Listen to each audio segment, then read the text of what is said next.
We call it Earth.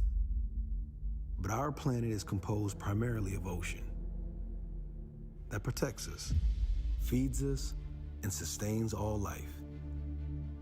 As humans, we depend on the ocean for survival. But compared to what it gives us, we invest little in return. Only 10% of the ocean has ever been explored.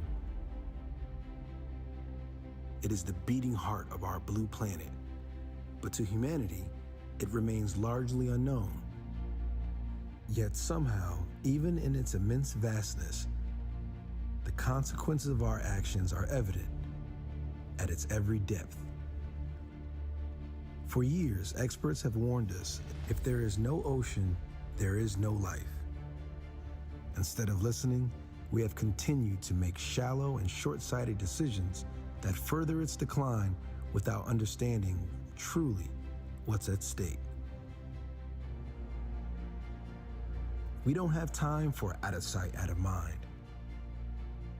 If the world is numb to numbers, motivating momentum will require opening minds, igniting senses, and inspiring possibilities. To protect our planet's beating heart, we need to awaken new depths within our own. On June 7th, join the United Nations and Oceanic Global for United Nations World Oceans Day. Together with global policymakers, scientists, thought leaders, activists, and artists, we'll expand our perspectives and appreciation for our planet, build new foundations for our relationship with the ocean, and awaken new depths of understanding, compassion, collaboration, and commitment to protect our ocean and all it sustains. Because we live on a blue planet, it's time we act like it.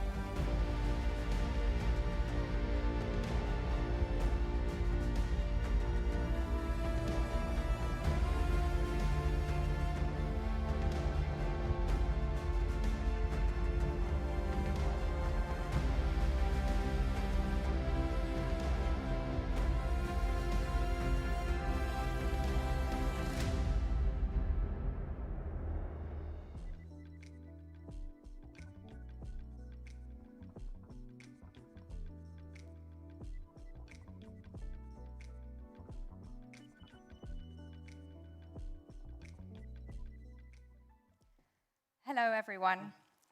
My name is Leah Doriel.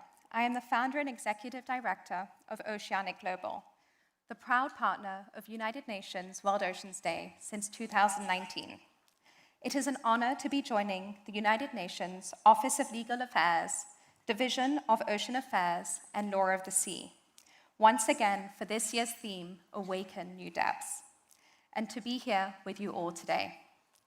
It is my privilege to introduce the President of the United Nations General Assembly, His Excellency, Mr. Dennis Francis, for our opening remarks.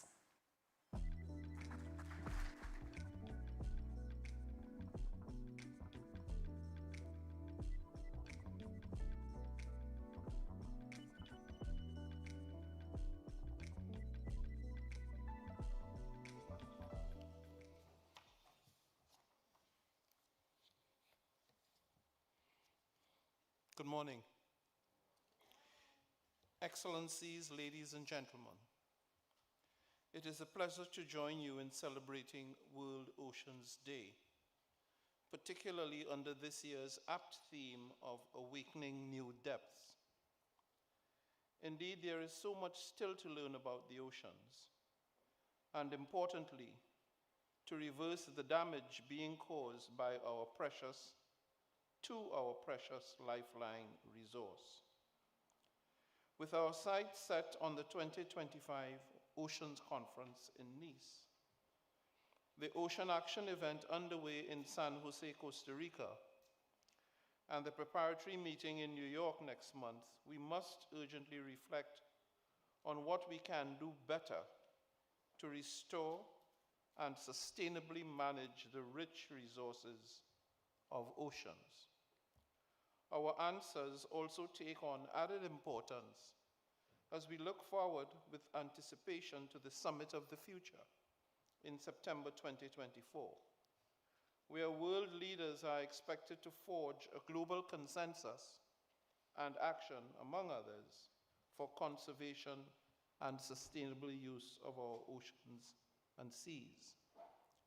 Oceans are the origin of all life on Earth, covering more than 70% of our planet, offering daily subsistence for more than 35% of global population, especially in developing countries, and generating 60 million jobs around the world. Oceans provide countless benefits to humanity's existence.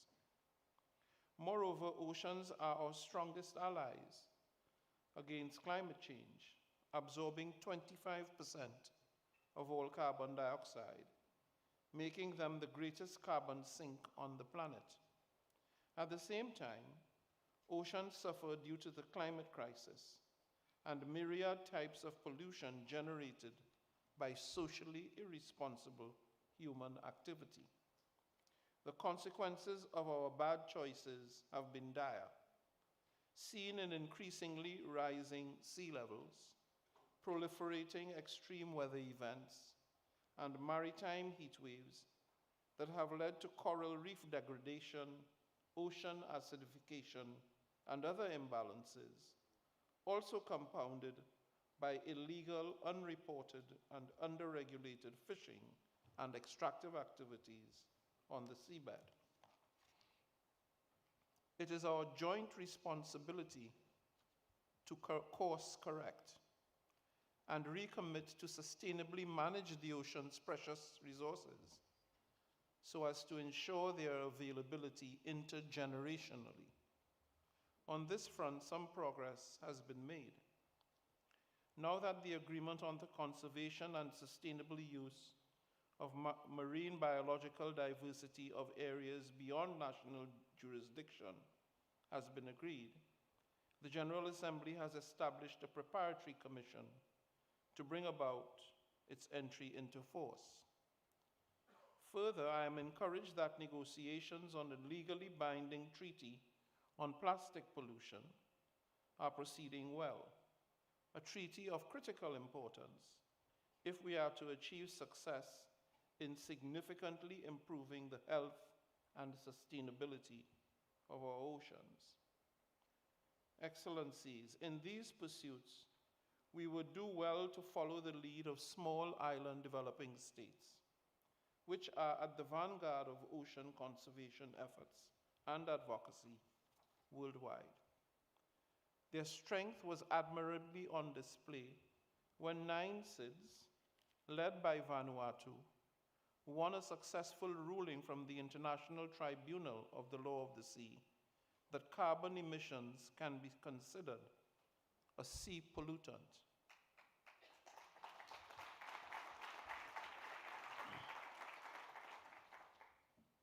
This historic ruling obliges countries to mitigate the effects of carbon emissions on the oceans, potentially creating an important basis for future climate jurisprudence.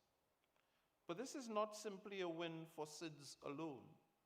It is a win for the environment, for our oceans and seas, and certainly for all of humanity.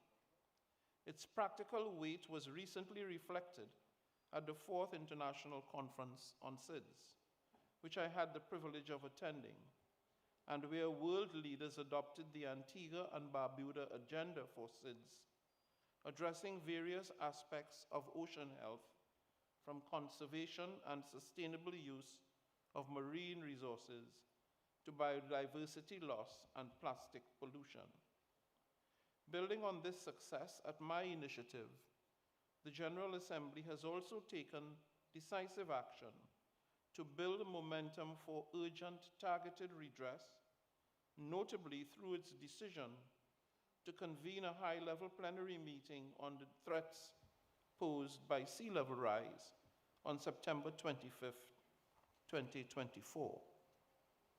Excellencies, ladies and gentlemen, let me end on another positive note that I am pleased to have announced yesterday the appointment of Their Excellencies Tanya Seraphim Yvonne Ramulado and James Martin Larson, permanent representatives of Cabo Verde and Australia respectively, as co-facilitators for the intergovernmental consultations mandated in Resolution 78/128 of 18 December 2023. Their mandate is to facilitate development of a brief, concise, action-oriented, and intergovernmentally agreed declaration to be concluded by May 1, 2025, for adoption by consensus at the high-level 2025 United Nations Conference to support the implementation of Sustainable Development Goal 14. That is, to conserve and sustainably use the oceans and seas and marine resources for sustainable development. On this World Oceans Day, let us redouble our efforts to support and advance ocean action, build much-needed capacity in SIDS and other developing countries, and promote innovative financing solutions that drive transformation and scale up resilience. Together, we can navigate towards a blue future, where through effective management, vibrant, ecologically rich oceans make their maximum contribution to peace, prosperity, progress, and sustainability for all. I thank you.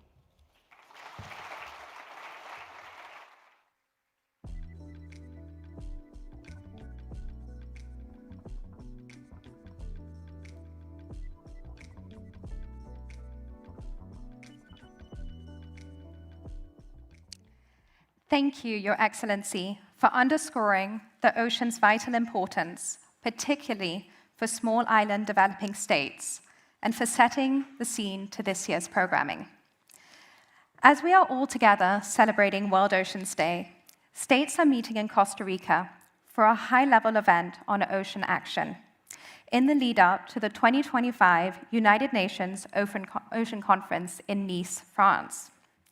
It is my pleasure to introduce Mr. Miguel de Super Suarez, Under-Secretary General for Legal Affairs and the United Nations Legal Council, His Excellency Mr. Arnoldo Andre Tinoco, Minister of Foreign Affairs of Costa Rica, and His Excellency Mr. Hervé Birville, Secretary of State of the Sea and Biodiversity of France, who will be joining us for virtual remarks. Thank you. Excellencies, distinguished guests, ladies and gentlemen, I wish you a very happy World Oceans Day from San Jose, Costa Rica. Let me thank you all for showing your support to the ocean by attending the United Nations World Oceans Day celebration today, either virtually or in person. I would also like to express my gratitude and that of my office to all our inspiring speakers for their contributions to awaken new depth of our understanding, commitment, and collaboration for the ocean. Thanks also go to the judges of the annual photo competition, to the contest curator Alan Coilards, and to the dive photo guide for facilitating the competition, and to everyone who has submitted entries this year. Moreover, we are very grateful to our production partner, Oceanic Global, with whom we have had the great pleasure again to organize this year's celebration. I am here in San Jose to attend the high-level event on ocean action entitled Immersed in Change, convened by the government of Costa Rica, and the event is held in preparation of the 2025 United Nations Ocean Conference, which will take place next June in Nice, France, under the theme Accelerating Action and Mobilizing All Actors to Conserve and Sustainable Use the Ocean. Today's high-level event and the Ocean Conference next year offer important opportunities to take stock of the implementation of Sustainable Development Goal 14, life below water and to spur action to achieve all its targets by 2030. I'm delighted to be joined today by the co-hosts of the 2025 United Nations Ocean Conference, represented by Minister of Foreign Affairs, Mr. Arnoldo André Tinoco, and by the Secretary of State for the Sea and Biodiversity, Mr. Hervé Belleville. Excellencies, may I invite you to share with our audience in New York and around the world your vision on the significance of the current high-level event, the 2025 Nice Ocean Conference, and their role in awakening new desks for commitment and action for the ocean. Minister. Thank you, Undersecretary Serpa. It is our pleasure to welcome you in Costa Rica, a small coastal country but a big ocean state, where we invited the world to join us at the high-level event on ocean action, Immersed in Change, this 7th and 8th of June. So far, the event has provided a platform for innovation and in-depth dialogue, as well as for devising and scaling up practical solutions for critical issues.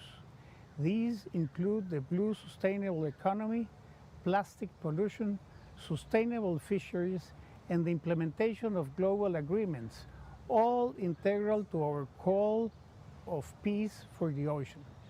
All these efforts are directed towards enhancing our ambitions for the 3rd United Nations Ocean Conference, UNOC, and the excitement and commitment of over 1,500 participants this weekend underscores the growing momentum towards Nice next year.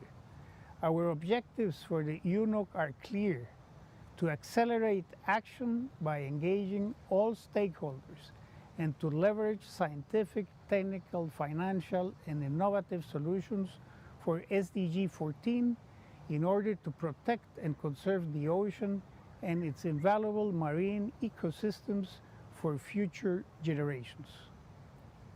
Thank you. Muchas gracias, Undersecretary Serpa. Thank you, Minister André Tinoco. It's a pleasure to be here in this beautiful country, Costa Rica.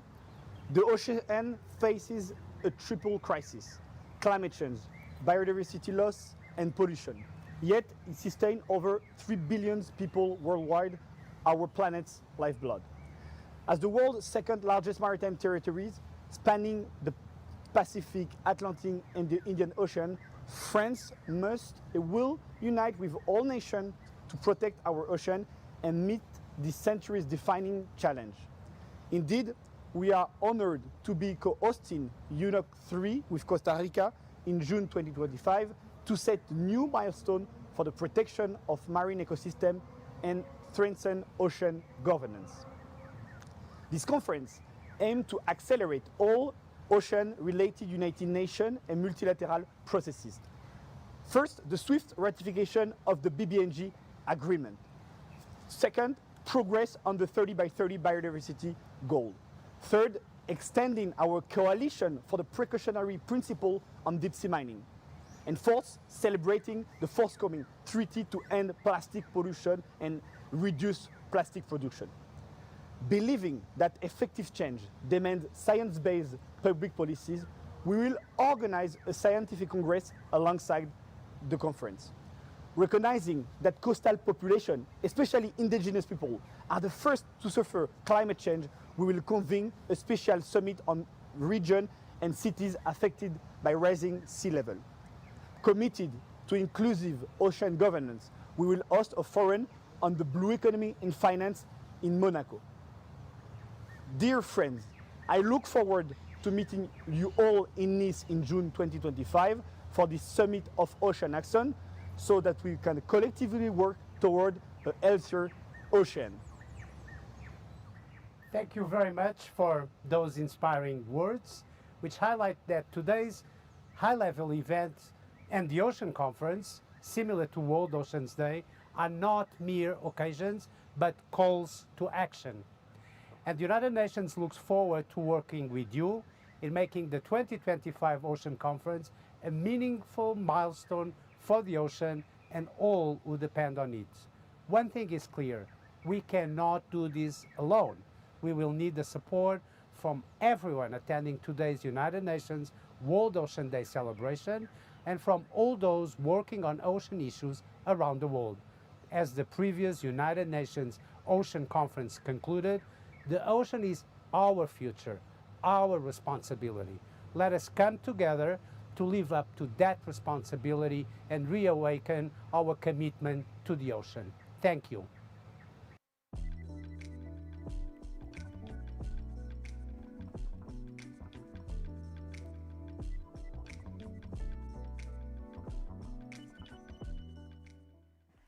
Thank you for those remarks and commitments. We are gathered here today in celebration of World Oceans Day to recognize that we live on a beautiful, delicate, resilient, biodiverse blue planet, and that it is only with respect and harmony with the ocean that we can restore balance to our natural world. We are living in one of the most turbulent times, and as a result, our human impact on the environment and climate, nature, and the oceans are responding loudly. We know the facts, but we are still not listening. And we can all feel the subsequent polarization and desperation around us. Once again, we're living through the hottest decade on record. Global temperatures have exceeded 1.5 degrees of warming on almost a daily basis. And in the last 6 months alone, we're experiencing the 4th largest coral reef bleaching event in history. What is happening in the ocean is not isolated to the ocean. It is impacting all aspects of our planet. No matter where we are all experiencing and witnessing rapid environmental and social decline. And with all the demands and conflicting priorities of today's world, it can be hard to create the capacity to put the ocean first. But as the ocean sustains all life on Earth, prioritizing a thriving ocean is fundamental to ensuring a thriving planet. The global narrative of today is one of doom and gloom. In our messaging around climate and the environment, it is so important not to only be realistic about the possibilities of our future, but to also create space for alternate ways of doing, of being, of creating, to equip ourselves with knowledge-backed tools that empower us to imagine different futures. To pose the question, what if we got it right? When it comes to the ocean, only approximately 10% of it has been explored, meaning there is endless potential out there that is yet to be discovered. This year's theme, Awaken Your Depth, is one of opportunity, of hope in a collapsing world. It challenges us to transcend the status quo of how things have been done and empowers us to find new ways of conserving the ocean's decline and these delicate ecosystems, changing our extractive practices to refine how we as humans operate within this larger role. As the President of the General Assembly mentioned, the particular depths that we'll explore today, commitment, compassion, understanding, and collaboration, are meant to open minds, ignite senses, and to inspire possibilities, to motivate widespread momentum for the ocean in the face of an increasingly desensitized world. At Oceanic Global, our mission is to reconnect humanity to the ocean as the beating heart of the planet, and to provide tangible solutions and blueprints for coexisting in harmony with the natural world. Our programs, from education and campaigns, our volunteer hubs, community grants, across industry Blue Standard, and our global convenings, such as today's event, works together to not only meet the ocean's immediate needs and to protect ecosystems and communities in need, but to also provide solutions at every level of society to reshape systems and to restore balance for the long term. Let us remember we are all part of this beautiful web of life. And like all life on Earth, our survival depends on the ocean. During today's programming, I would like to invite you to reflect on how you can change to support a thriving ocean. It's vital that we translate our commitments and its potential into real momentum and tangible action. There is no time to wait. It is now an honor to introduce Giselle World, who is deeply connected to the water, to share her magic through a song called Yemanja.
Sagrada, agüita bendita, purificando. Thank you, water. Thank you, water. You purify us. You nurture us. You give us life. Tlazokamati, agüita sagrada. Yanawana, yanawana, ho.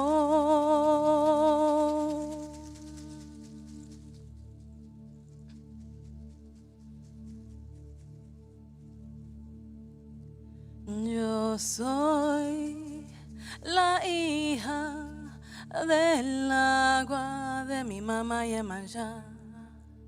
Las sirenas son mis hermanas, llamándome a cantar. Mamá, mai, Yemanja.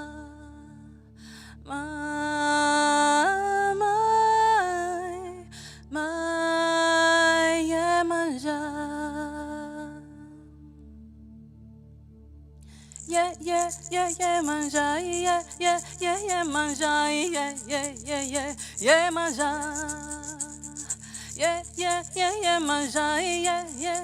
manja, yeah, manja, yeah, manja. Yo soy la hija del agua de mi mamá Yemanja. Las sirenas son mis hermanas, llamándome a cantar. Mamá,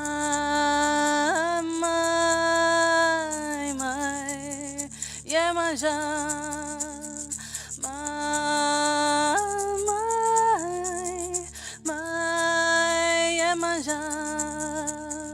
Yeah, manja, yeah, manja, yeah, manja, Yemanjá, Yemanjá, Yemanjá. El mar me llama, la luna me canta, el sol me da fuerzas para cuidar el agua, el mar me llama, la luna me canta, el sol me da fuerzas para cuidar el agua. Mai, mai, Yemanjá. Mai,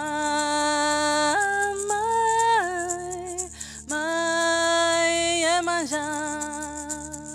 Yemanjá, Yemanjá, Yemanjá.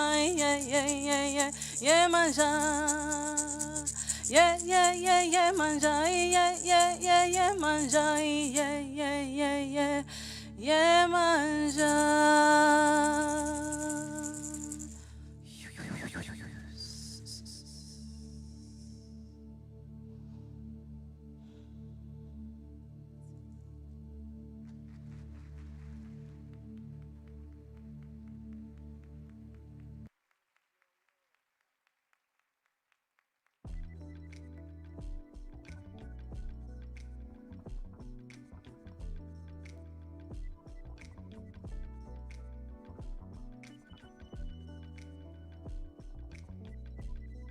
Giselle, that was such a beautiful and heart-opening way to open the day. Thank you. As we dive into today's programming, I would like to invite today's host, actress Bailey Bass, to the stage.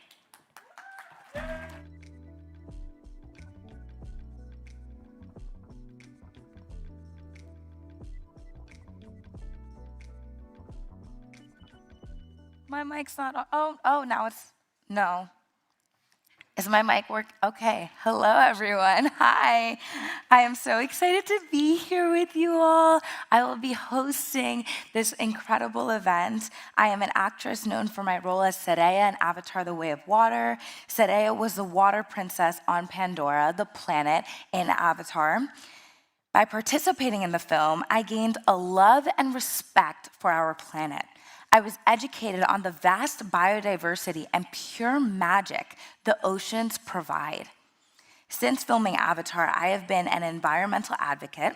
I've learned that the ocean is the superhero of the climate crisis, providing oxygen for our lungs and a home for so many species. Last week, Coral Gardeners, a nonprofit providing research and restoration for coral reefs, and I participated in a documentary about the coral bleaching crisis that Leah was talking about earlier. It's getting worse every year, and with rising temperatures due to the climate crisis, the corals are turning white and dying off.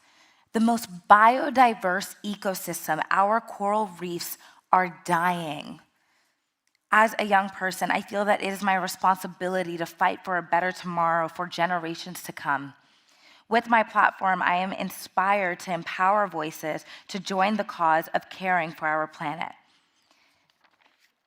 I am eager to connect, learn, and I'm ready to be blown away by this generation's leaders.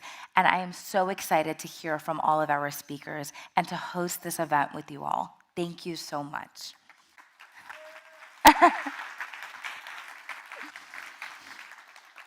First, we will hear from Johan Rockström, the director of the Potsdam Institute for Climate Impact Research and winner of the 2024 Tyler Prize for Environmental Achievement, often considered the Nobel Peace Prize for the environment.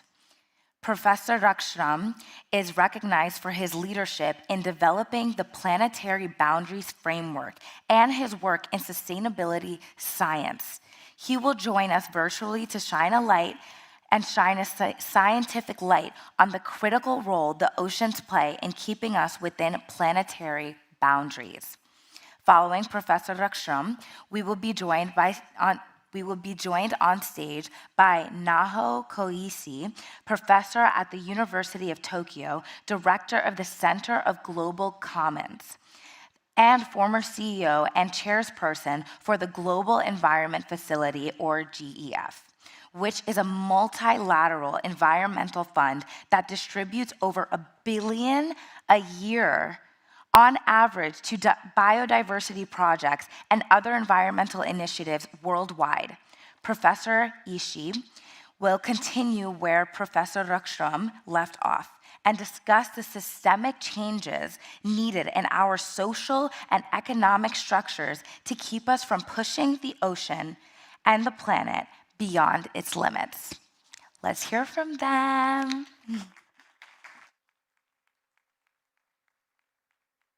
Yeah, dear colleagues, friends, great to give this scientific update at the UN World's Ocean Day. I want to give you just a rundown on the challenges humanity is facing, the fundamental role played by the ocean, the decisive future for humanity's dignity, prosperity, resilience, and stability for societies on planet Earth.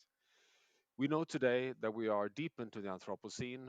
The exponential rise of human pressures on planet Earth, starting in the mid 1950s, we are today a geological force of change on planet Earth. The scale, the speed, and interconnectivity of pressures are unprecedented, and the ocean is what really makes us deeply worried today.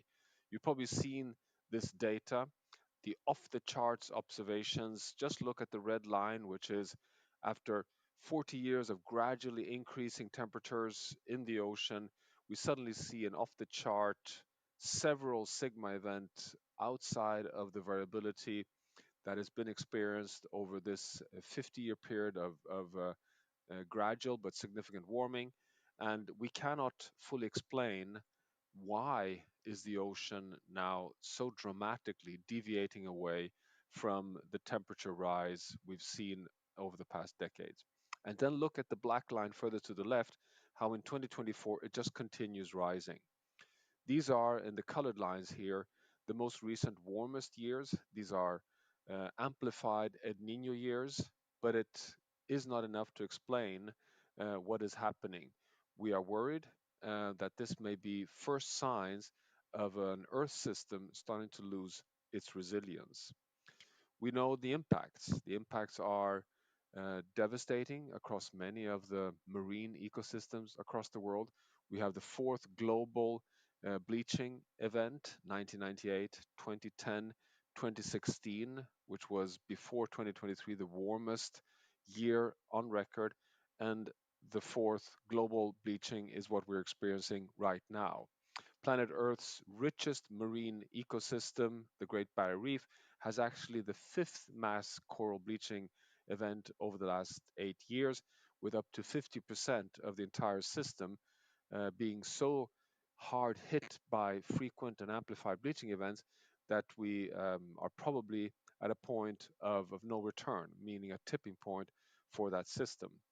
This is evidence, and I could go on long with additional evidence, showing with very high degree of scientific support that we are today at risk of destabilizing the state and the functioning of the entire Earth system. We must become stewards of the entire planet, and we know that the ocean is by far the dominating biological, physical, and chemical system on planet Earth. And we know that so much is at stake because this beautiful blue little marble has not always been in that stable state during the course of humanity's existence on Earth. We know this from paleoclimatic data. Here you have the last 400,000 years of Earth's journey through geological time. To the furthest left, you have the 1 million years of oscillation between 100,000 year deep ice ages and short warm interglacials. I call this today the corridor of life. The last 3 million years in the Quaternary has stayed within a narrow range of never exceeding, as far as we understand today, 2 degrees Celsius of warming compared to pre-industrial temperatures, and deep ice age is in the order -5 to -6 degrees Celsius colder than the global mean surface temperature rise. Then we leave the last ice age, and you see how we entered at an even more narrow part of the life corridor. This is the last 10,000 years. The Holocene geological epoch is when we develop civilizations as we know it.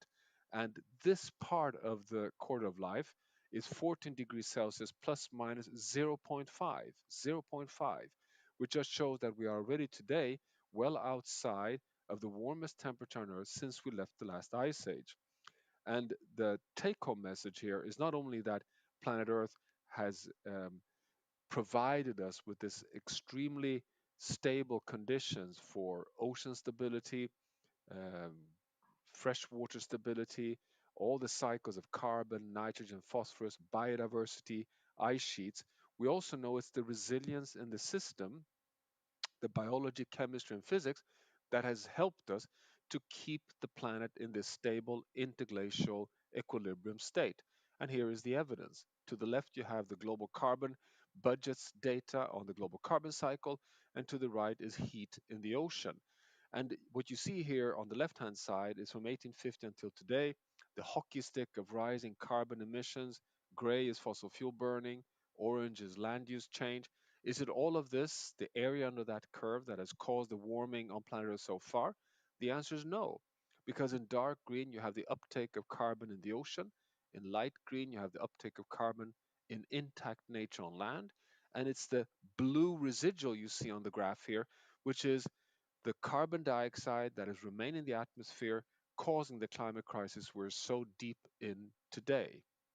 And you just look at that graph and you see, isn't this quite remarkable? The more we stress the system, the more the biogeochemical processes on Earth has actually dampened, reduced, and buffered the impacts of our stress.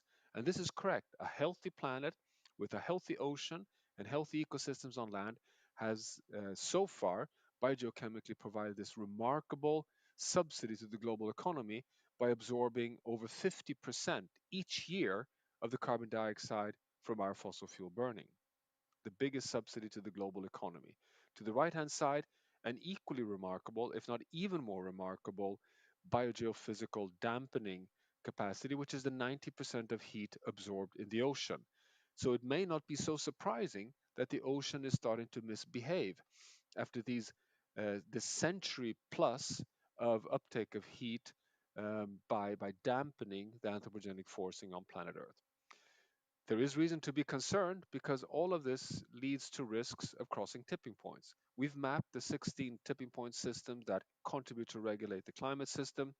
What you see here is a subset of these uh, climate tipping element systems that have multiple stable states. Push them too far, they can cross a tipping point. We have mapped these 16. 5 of them are likely to cross their tipping points already at 1.5 degrees Celsius, and they are, many of them, very strongly ocean related. Of course, you have the ice sheets that release fresh water into the ocean.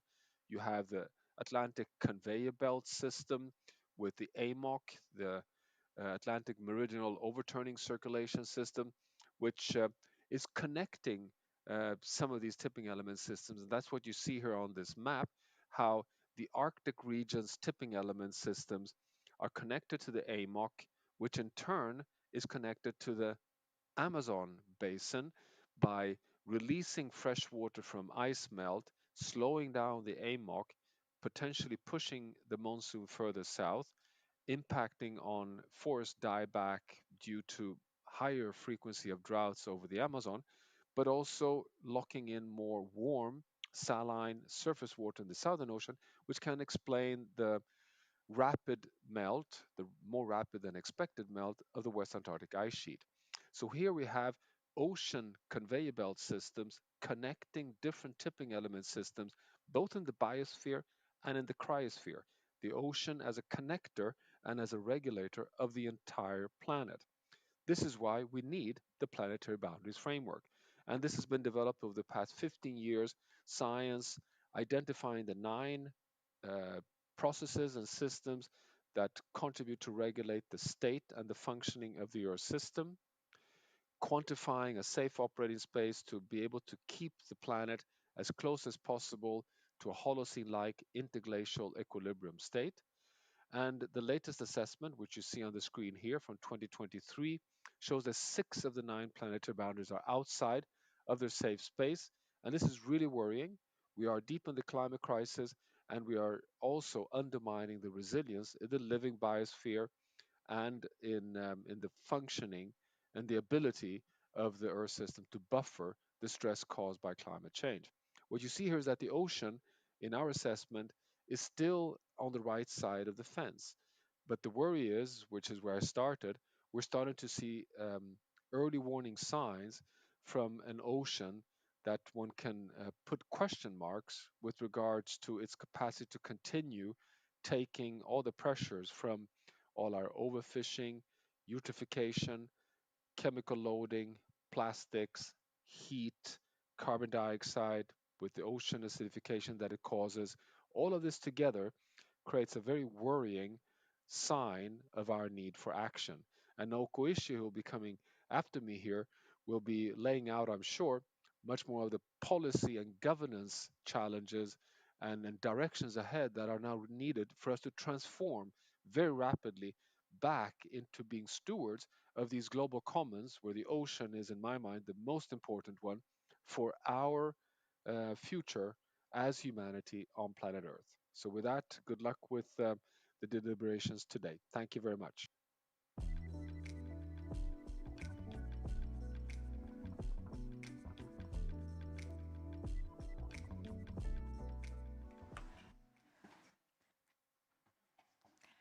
Very good morning to everyone. Johan gives us a very alarming note from scientific point of view. Basically, he's saying that we were getting out of corridor of life. So far, oceans and planet Earth has been very kind to us human beings and absorbed a lot of shocks we have imposed on the planet system. But, as he said, oceans and Earth started to behave very, very differently. Signal is very clear. Enough is enough. Johan also gave us a big task for us to really think about. Then what can we do to govern the ocean as global commons? Why we say global commons? Because ocean, entire planet and human being has been benefiting from ocean, but nobody is really taking care of ocean. That's why that we have seen so much of the problem of the ocean. So what can we do to this problem? And also, what kind of policies we have to take? So today with you, I want to go through a few ideas. What can we do together? I have 3 points for you to really think about. The first point is we need a massive, radical, very comprehensive transformation of our economic system. Why I am saying that? Because what we have seen, not only in the ocean, but also the entire globe, is basically the clash of 2 systems, our human economic system and the natural system. For so long, we humans have taken the Mother Earth very powerful, limitless, and vast, so we humans can do whatever we wanted and assume that they can really take it, take that pressure. But that is not the case any longer. We human activities, our economic system, have really put the pressure on the Earth system to its breaking point. And we cannot really continue like that. We have changed the planet system, we altered their system, and it's now our turn to change our system if we really want to continue to prosper on this beautiful Earth system. And with that, we cannot really take a piecemeal, fragmented approach here and there. We really need to think how we can collectively transform our economic system, because what we have seen in the ocean is also a kind of manifested of our activities on the land system.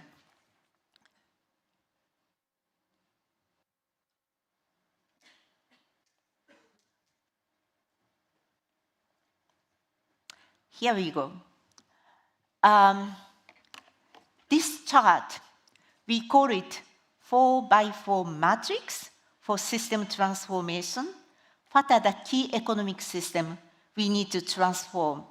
Here, we have energy transition, energy system for mostly climate change. But we also have a city system because now more than half of the world population is living in cities and it causes a lot of GHG emission. It really that then produce a lot of waste and going to the ocean. Then we have another important system, maybe this one, food system. Why food? As you may know, production of the food has caused 1/3 of GHG emission.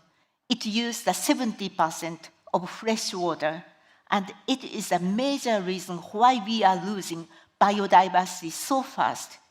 And then it also that then use a lot of fertilizer and the nutrients going through river to the ocean. So we need to really find a way how to transform our food system to much more regenerative ones. Then this one, sustainable production and consumption. Our current economic system is very linear. We take the resources out of planet, we make it, and we waste it. And it's a very inefficient system. And we need to find a way how to make this system much more circular. So these are 4 systems we need to transform to safeguard our global commons, our ocean and our planet system. But what exactly can we do it? So our magic is this vertical column here with colored. The first one is how to set the target, how to set our vision. So that is more the vision pillar. The second one is more like an economic policy that then finance and incentive and maybe pricing. So that is the economic pillar. The third one, this blue one, is let us ensure our economic transition will be just and fair and inclusive. So that is an societal the pillar. Then the last one is slightly different dimension. It's technological progress, how to employ, how to deploy or leverage the ongoing progress on the technology. So the idea is we have 4 systems to be transformed, and this transformation can be ignited by those 4 action levers or enablers, and hopefully that the employ of all of them, we can have a very comprehensive and massive and radical transformation. I know many of you have been already doing a lot of work in ocean, maybe outside the ocean, but when you find your own place, either the sector or action levels, you see you are the very important part of this big picture. And when you continue to do your work, I hope each one of you can think about this bigger picture, so zoom out, then understand what is needed for system transformation, then go back and zoom in and continue to do your great work, but within this big comprehensive picture. So I know, we all know, ocean it's such an, has such a potential, but we haven't really tapped it yet. How we can really realize those potential benefits coming from the ocean, that's quite related to how we can ignite those 4 action levers. But today, I want to talk a little bit about the governance thing a minute later, but now I want to concentrate, focus on the second pillar. It's how we can change the economic metrics. Our economic system is a very strange one.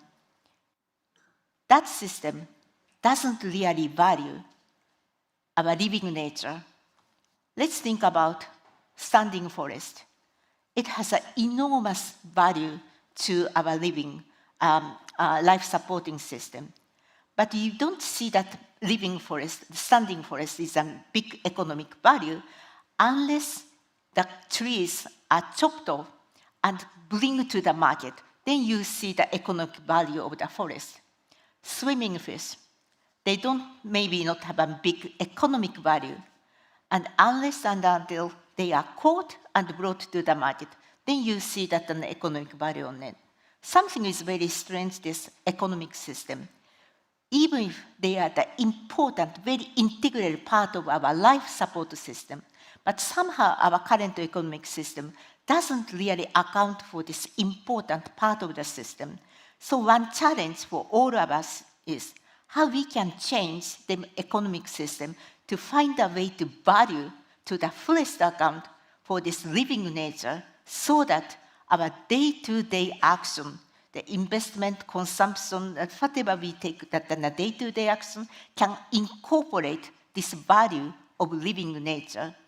And if we are able to do it, the beauty of this transformation is that now we are not only able to safeguard the natural system or natural capital, we should be able to reward the guardians of this valuing living nature, be it smallholder farmers, fishermen's community, indigenous people, and local communities. They are the ones that safeguarding global commons or natural capital without even being paid, without being recognized. So my passion, and I hope that you could join us and help us, is how we can find the economic way to value a living nature. So that is my second point I want to keep in your mind. Now I'm going to my last point. That is actually about this, the vision side. And that is actually the most important action lever for 104. So what do we really mean by vision? Maybe a good example is Paris Climate Accord. In 2015, Paris Climate Accord was reached. Then we all know what happened, that many governments, many companies have taken it seriously and come up with a new target, new vision, new policies, new strategies, so that it really pushed that and changed our economic system. And it also ignites a lot of technological progress in decarbonization technology. So that's the power of consolidated vision that's shared by a lot of decision makers on the globe. Can we come up with the similar, the powerful shared vision for the ocean, so that each one of us can really see it as a North Star and create the collective action to support it? Right now, very unfortunately, in the ocean space, there are a lot of agreements and treaties are kind of scattered. I understand there are about 500 of them. But the good news is that, as the president already mentioned, there are some good treaties and agreements that are coming up, and we need to consolidate them more and more and share it and shape it to the interest of the ocean. So important point is how we can create the consolidated and shared vision for the ocean. Then I'm going back to my first point. Let's consider how we can really promote that a massive, radical transformation of our economic system. The ocean definitely can be a part of that, but that is one important aspect on that, is how to value a living nature as a part of economic system transformation. And my last bullet point here, by doing that, we need to bring and we need to reward and acknowledge that the guardians of the local commons and doing a great job on the ground, how we can really link them up and elevate and reward and revamp their effort to support the global commons. That is the pathway I think we need to really look for together. And at this conference, we have scientists, we have world well-known explorers, we have a committed business, we have consumer and investors and global citizens and youth. With all of us in this room and outside this room, we should be able to chart the pathway, to safeguard the global commons and ocean as our common home. And by doing that, I hope we can change the course and we can dictate our own future. Thank you so much.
Hello.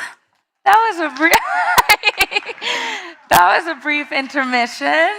Thank you so much, Professor Rakstram and Ishii, for explaining how the planetary boundaries framework can deepen our commitment to ocean action. A special thank you as well to Karan Rathod and Alfra's Collective for curating the poetry selection from the 2024 Call for Poetry for World Oceans Day that we just saw on the screen.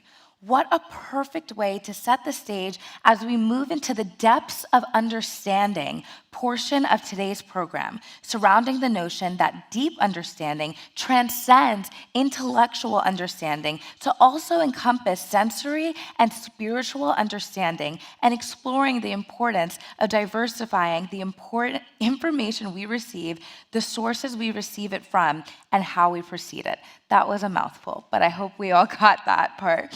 With that, I am delighted to introduce Shathi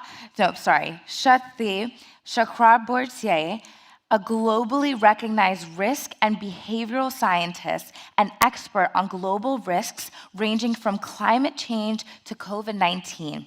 Shathi is the president of U.S. operations for We Don't Have Time, the world's largest media platform for climate action, and a partner at Pioneer Public Affairs. She will facilitate a very special science and wisdom fireside chat between two extraordinary women who continue to shape narratives and make waves of action around ocean stewardship. Sweta, over to you.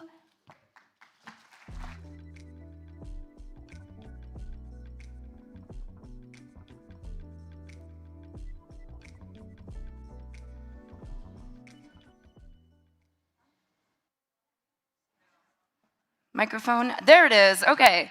Thank you so much, thank you, Bailey. I would love to exchange names with you, by the way, because trust me, I would so prefer to be Bailey over Shathi, but that is my name, and I'm thrilled to be hosting this fireside chat. To those of you here for World Oceans Day, welcome. We are obviously here together because we care deeply about this issue, and it's not talked about enough, and that's what we're giving it right here is airtime. For those of you tuning in from around the world, thank you for joining this live stream. Please stay engaged and please continue to share this content with your network, because it's only through sharing and communicating this is the first step in how we're going to truly overcome the dual crisis that is land, oceans, and ultimately climate. So with that, I would love to welcome on stage the legendary ocean scientist, Sylvia Earle. Please join me on stage.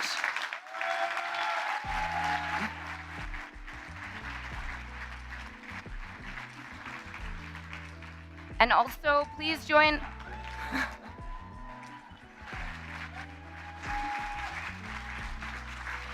And please welcome on stage Gia Bastida, the legendary, even at 22 years old, Mexican climate justice advocate.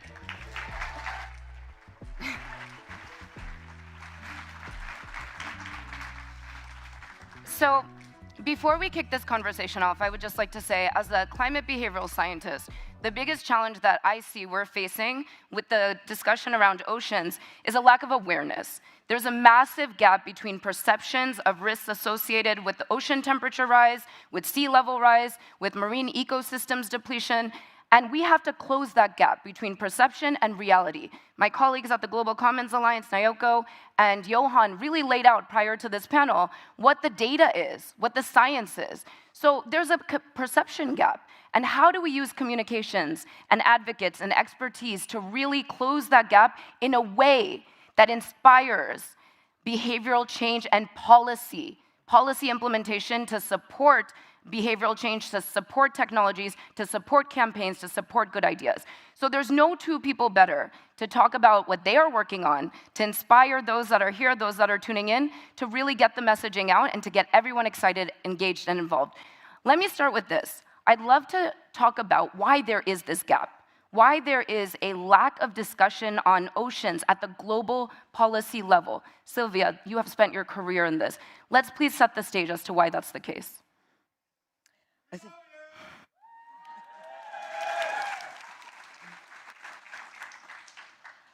I think that's the greatest mystery of the sea. Really, why don't people care? You can't care if you don't know. I suppose that's the answer. That we can see the land, we can, be here in the atmosphere, breathing the air. But until recent times, and especially right about now, access to the sea has just been as deep as you can hold your breath, but without the means to be able to see, to measure, to see the connections. Even now, most of the access to the sea is within where divers go, if you're going to have a personal experience. That's the uppermost layer of the ocean. To realize that 95% of where life on Earth exists is in the ocean, and most of it is below where light shines. We really live in the light, at least half of the time, and most of life on Earth lives in the dark, all of the time, below where sunlight shines, except for the flash, sparkle, and glow of the luminous creatures that make their own firefly kind of light, bioluminescence. And it's cold in most of the biosphere. Even in the tropics, if you descend in a little submarine down through the various shades of blue, darker and darker until you're in that wonderful velvety blackness, living depths. Begins at about 100 meters and goes down to at least 1,000 meters. Some little traces of light trickle through. Below that, it is dark, but it's filled with life. We have not really either known that or understood that or cared about what's below where we can see until right about now. And we need to be able to pull that out through storytelling. And we need to make it visible and tangible, because one of the biggest challenges that our human brains face is not being able to, if something we can't see or touch, then we don't actually perceive that it needs attention. And we don't actually act around it, especially when it needs to be saved. And Gia, I know this is something you care about deeply, you're working on as we speak. I'm so excited for you to share with these audiences your feature film called The Way of the Whale. So talk to us a little bit about how you are bringing what Sylvia just described to the forefront to audiences. Well, thank you so much, Shweta, for hosting, and welcome everybody again. Let's give a big applause to Sylvia, because Sylvia has been one, as I'm sure for many of you, one of my biggest inspirations and mentors. Here we have somebody who has one of the people who have been in the ocean the most in their lifetimes and have seen things that we can only imagine. So she's really the living embodiment of what's out there and the mystery of the ocean, which is one of the reasons why we're not acting, because when we see things as mystery, we might not know them, but we need to understand how interconnected we are.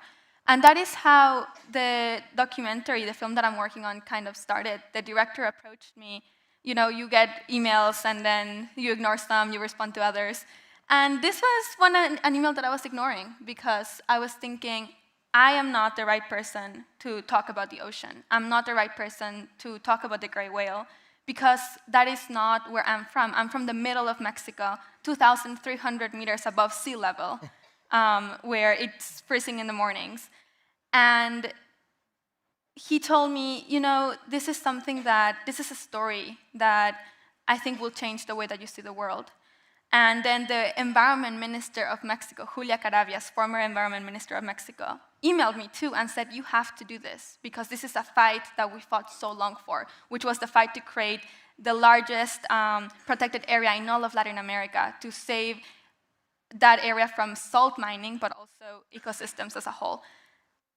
And when I got there, and I had the greatest gift of my life, to be on a boat in the lagoon with a mother gray whale coming towards me with a baby calf. Wow. Pushing, the mother was helping the calf swim upwards, and the calf was approaching the boat, you know, kind of rubbing itself against it. And the mother offering, you know, you can have a connection with my calf. And that is the biggest love I have ever felt in my life. The love that my mother gives me, the love that Mother Earth gives us, is the love that the mother was showing its calf and me by allowing us to have that connection. And in their lifetimes, they were hunted. In their lifetimes, you know, whales, gray whales live around 80 years. In their lifetimes, they were hunted by us. And they're remediating that, you know, severance of trust. And that is the moment when I realized, you know, I am also a steward of the ocean. Even if I am not from the shore, the water that I have in my lagoon, in my home, is the same water that comes from here due to our cycles of water. And, you know, I always say this, though, you know, scientists don't know how water arrived on Earth. It might have come from an asteroid, or we really don't know. But what we do know is that all of the water that was here at the beginning of water on Earth is the same water that we have today, cycled through years, through history. And we are now putting our story in water. We are imprinting our history, the history of humanity, on water. And we need to decide what type of history that is, if it's one of harm or one of reconnection.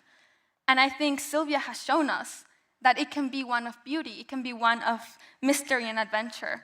And it is our duty as the next generation to bring this knowledge forward and change the history, because we should not be asking, how can ships not hit whales in the ocean? We should be asking, why are there 50,000 ships in the ocean at one time?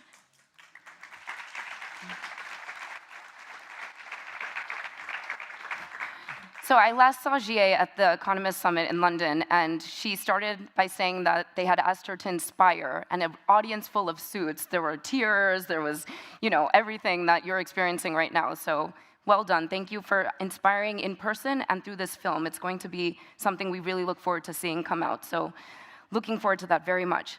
How do you think this kind of storytelling, Sylvia, can actually inspire the next generations to act? And what about your generation? How do we actually create intergenerational action, inspiration for them, and then ultimately actionable outcomes? Imagine if whales made the rules. Imagine if we listened to their stories. In fact, we are beginning to do so. Look at their example. They have the biggest brains on the planet. Sperm whales, orcas, dolphins. They don't destroy the world they live in.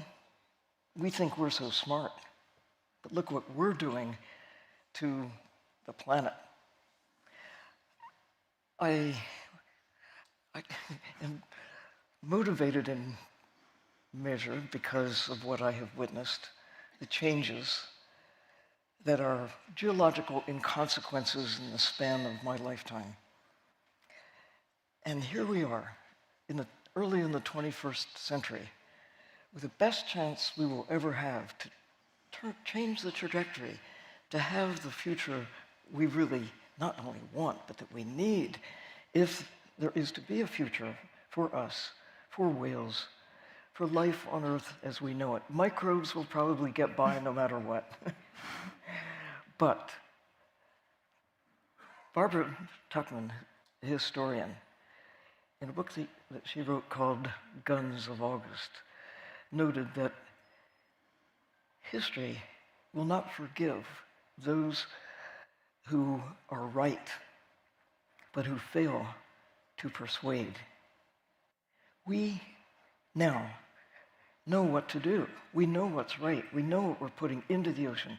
What we're taking out of the ocean is harming not just whales, and fish, and coral reefs, but it comes right back to life on Earth, including us. If we didn't know this, that would be a real problem. But you heard Johan Rockström. You heard the presentation about here are the problems. We know what to do. We know what is right. What's holding us back? You know, we know it up here. The planet's in trouble. We know there are solutions. Here's the roadmap. What keeps us from taking action? Does it seem that the problems are just too big? That I as an individual, you as individuals, doesn't matter because we're just so small against the huge problems? Maybe that's part of the problem. But if you can tell stories about how individuals can and do make a difference, times 8 billion, or even a significant number, we can start swimming in the right direction. And I think about Jane Goodall, one person, one species, a few years, getting to know and being a voice for chimpanzees. Jane Goodall really has significantly not only changed our perception of our fellow primates, but of ourselves. And how about the octopus teacher, Craig Foster? One man, one octopus, 1 year, one film, one Oscar, now one book. Individuals, look at you, the difference that you're making by stepping up and speaking for yourself, for your generation, if you will, but for our species. I wish we could tell the whales, we're trying, and we need your help. You know, we need to take what we know. We are the agents of change. We're the cause. Whales probably know that the world has changed during the lifetime of those who are out there in the bays in Mexico. I look at the Azores. It's one of the areas that Mission Blue has worked with the local people and authorities to designate as a hope spot. Hope, because if we take action now, listening to the voices of people and voices of nature, they're people who once were whalers, made a living by killing whales. Now those same families of whalers are taking people such as I, who will pay big bucks to go for the privilege of being there, to be breathed on by the whales, to actually get in the water where they live, to try to see the world through their eyes. That's, I think, cause for hope. It's what we need to do as storytellers, as story listeners, to be able to integrate what is now known that was not and could not be known when you were my age. I mean, nobody knew. We have rules, we have habits, we have expectations that were born of a time that no longer exists, a world that has changed. We have about half of the life on the land, the natural systems that were there when I was first beginning to explore the ocean in the 1950s. In the ocean, we say it's about half of the life that was there is gone, but for some, like sharks, 90% are gone. You got this little bit left. When I was chief scientist at NOAA in the early 1990s, we knew that tuna were like this. Only 10% of what was around in 1970, 20 years, we'd been able, through our clever minds, our ability to catch, kill, and sell wildlife by the ton, they were down to 10%. And I said, what are we trying to do, exterminate them? That's bluefin tuna. And no, we're just trying to have a sustainable use. I mean, we kind of succeeded because we still have bluefins because of efforts to not kill them all. But when you're starting not at where they were 1,000 years, 100 years, even 50 years ago, when you start at a level where they're at 10%, and you say, well, we'll just manage to maintain that level, that's not good enough. We're starting with half of a planet. And now we're saying we need to protect 30% of half the planet that remains. I mean, that's a good start. But really we need to think, as we have been hearing in previous presentations, Earth is in trouble. Earth needs our help. We cause the problems. We are the solution. Your question, will storytelling help? I think it's the answer. I will definitely say that there's science to back that up as well. We have social scientists that are now contributing their skills and knowledge to the big climate science problem, and what it's resulting in is being able to communicate in a way that is really moving policy and understanding, public understanding in the right direction, but we need to do it faster. And one of the key components to moving this along is bringing in trusted spokespeople to speak on these various issues. And they shouldn't just be scientists, right? It's really important to have a collaborative, collective voice speaking on this, but we need youth. We need indigenous advocates, and that's something I know. Please. Just to clarify, we mystify scientists. Listen up. Scientists observe carefully. They report honestly what they see. There's a scientist in everybody. If you listen and look and observe carefully, and you report honestly what you see, that's what scientists do. Kids do it naturally. You've done it all your life, observing carefully, reporting honestly. Now you have a megaphone. Whatever you call it, it's now we know. Right. So we have in you, youth and indigenous advocacy. Talk to us a little bit about why it's so important to bring in indigenous voices and have them contribute to this story arc. Well, the first obvious answer is that indigenous knowledge goes so deep, back millennia, about how to live in harmony with Mother Earth. And the planetary boundaries, I see it as the Western world understanding indigenous understandings of interconnectedness. Because science is always so separate, right? Like the most specific, what can this little thing do on this one other variable? And the planetary boundaries is comprehensive. So I think there's a bridge now. But truly, it's the worldview. It's the way that we feel. If you heard Giselle singing, well, she was singing in Spanish, but what she was singing to was the water.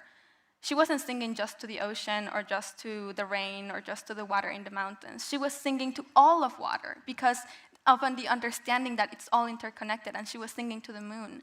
And what I understand is that the ocean is my ancestor, that I am a descendant of the ocean, and all of us in this room are as well. And when you are a descendant of something, you have a responsibility to it.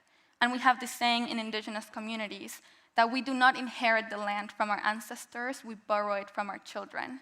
And so if we are inheriting this world from our ancestors like the ocean, we have to take care of it to pass it to the future life of the ocean as well. And think about it in this way. What if we and the ecosystems and the ocean had the right to be born within the planetary boundaries? That is where it all comes together.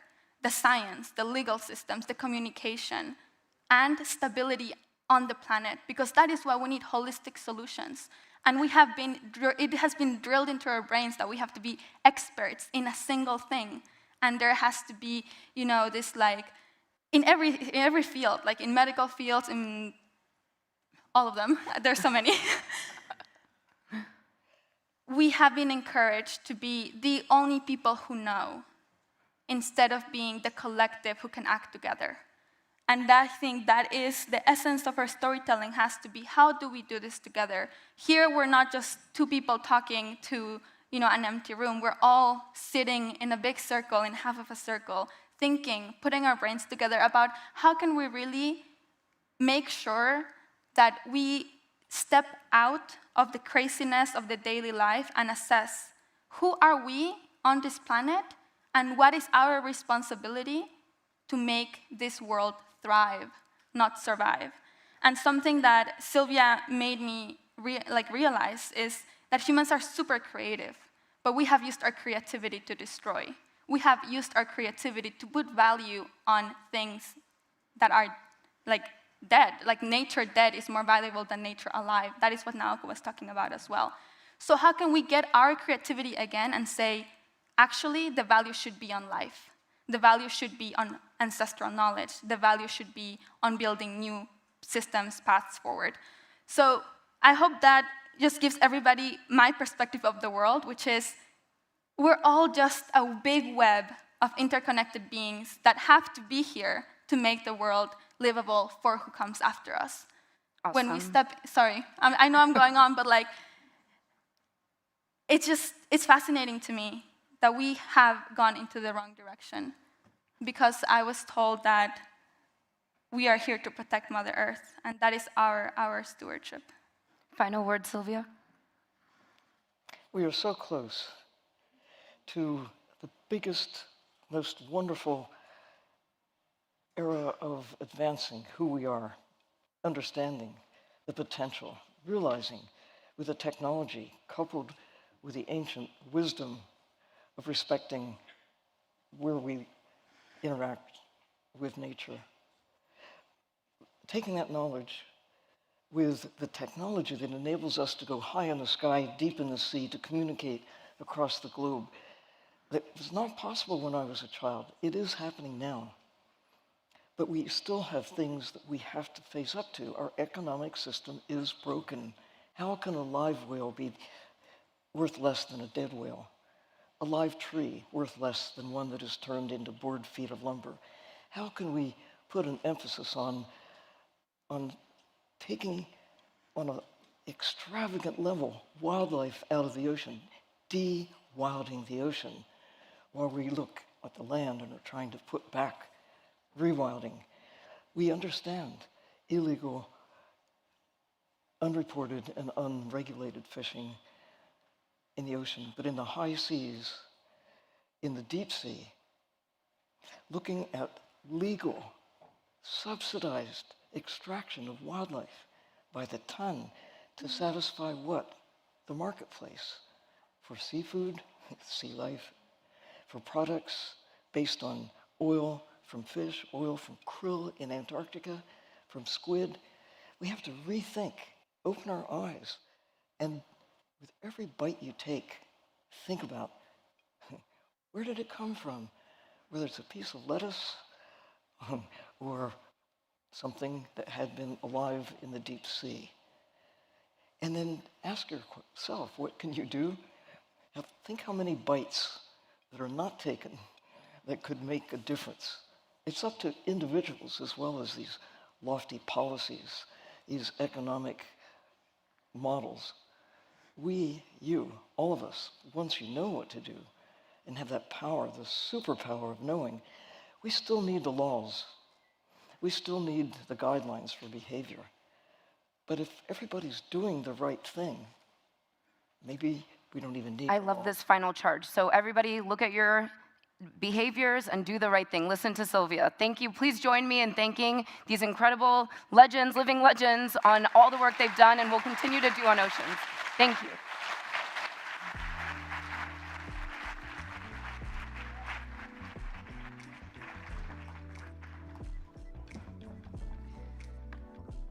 So, as we begin the next section, taking us into depths of compassion, I'm very excited to invite best-selling author, fashion editor and curator Derek Blasberg onto the stage.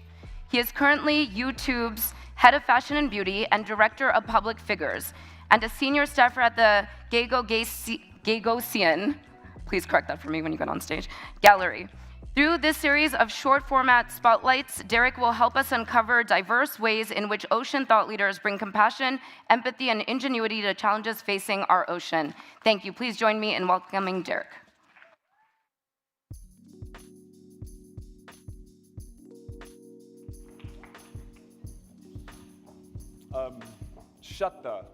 Shut the front door. There we go. I've got it. Thank you so much for that introduction, Shatta, and thank you to the United Nations and the Oceanic Global for having me here today. I'm super excited to be here. I'm also super excited to follow Sylvia Earle, who's such a legend, like the Oprah of the ocean, the Taylor Swift of the sea. So that's an honor for her to open up for me. Throughout my career in media, I have seen firsthand the power of storytelling when it comes to shaping our culture. In a world of fleeting content and limited attention spans, meaningful stories and innovative modes of communication are needed now more than ever to break through the noise, engage new audiences, and inspire vital action. In this next segment, we will meet 3 incredible speakers who demonstrate the power of communication through the lenses of artificial intelligence, journalism, traditional wisdom, sensory experiences, and so much more. First, we're going to hear from Rain Sullivan, who will share the unmistakable links between marine biodiversity and cultural preservation. Rain Sullivan is the founder of Sistoria, a platform dedicated to driving a nature-positive economy underpinned by regenerative indigenous science. Please welcome Rain.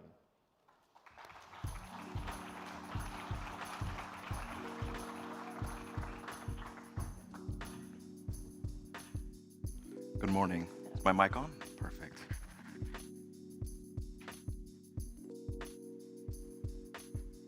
Let me get the video working. Here we go. The ocean has no back door, and you must never turn your back on it. These are the fundamental lessons that I was taught as a young boy, as a young island boy, and they form the foundation for my understanding of our greatest shared gift, that which has surrounded me, nourished me, and inspired me. But friends, the devastating reality is that today, the very thing that defines our island cultures and sustains us, the ocean, is also the greatest threat to the existence of our islands because of climate change. And you see, our island communities are small, but we are mighty. We only cover 6.7% of the Earth's surface area, yet we hold over 20% of all global biodiversity. But sadly, we are also the extinction epicenters of the world. And as silence replaces birdsong, and once vibrant oceans become bleached and barren, the loss of biodiversity for us also means the loss of our culture, of our heritage, and potentially even our future. But the ocean has memory. It has memory that is both at times painful but profound. And digging in deep to this memory and through our shared stories, we can see solutions on how humanity can restore and redeem itself. For us as islanders, this is what it means to awaken new depths. How can we harness our stories and support our enduring connection between our culture and the marine species that underpin it? And to understand this interconnection, this profound and fundamental interconnection, we can turn not just to our community above land, but also below it. And from the depths of the Pacific emerge sharks. Sharks are our great ancient guardians of the reef. They are our pillars of living cultures, and they have done so for thousands of years. Sharks venture to depths where many are simply just too afraid to go. And so when we see them, whether it's tattooed on skin or adorning traditional structures or swimming beneath the waves, sharks inspire us to go to these new depths, and to go to these new depths with courage and with resilience. But bringing the lessons of the sharks in an embodied way and up from the surface, that requires us to navigate an existential unknown. It demands that we challenge and redefine Western convention and ultimately develop island solutions that honor this deep ancestral knowledge that has sustained us. And we can harness this deep ancestral knowledge to build cultural technologies, technologies that can utilize artificial intelligence and other emergent technology that can enhance, but not erase traditional knowledge. And in doing so, we can protect the ocean, and we can foster innovation that is grounded in island values, particularly island values of respect, reciprocity, and responsibility. The responsibility to value and nurture our youth, our future ancestors, so they are equipped and empowered to draw upon that reservoir of knowledge and create the laws and policies that will be necessary in creating an abundant and restorative future. An abundance that can be seen in a healthy ocean, one that is seemingly boundless and ever plentiful. And so as we navigate our big, beautiful planets and all of the amazing species that we inhabit and share it with, we see and we feel a profound truth. A truth that we are not a part of the ocean, but we are a part of it. The ocean is our greatest mentor and our model. And thus, the ocean calls upon each and every one of us, each and every one of you, to rise, to act, and to protect it for those generations that are and those yet to be.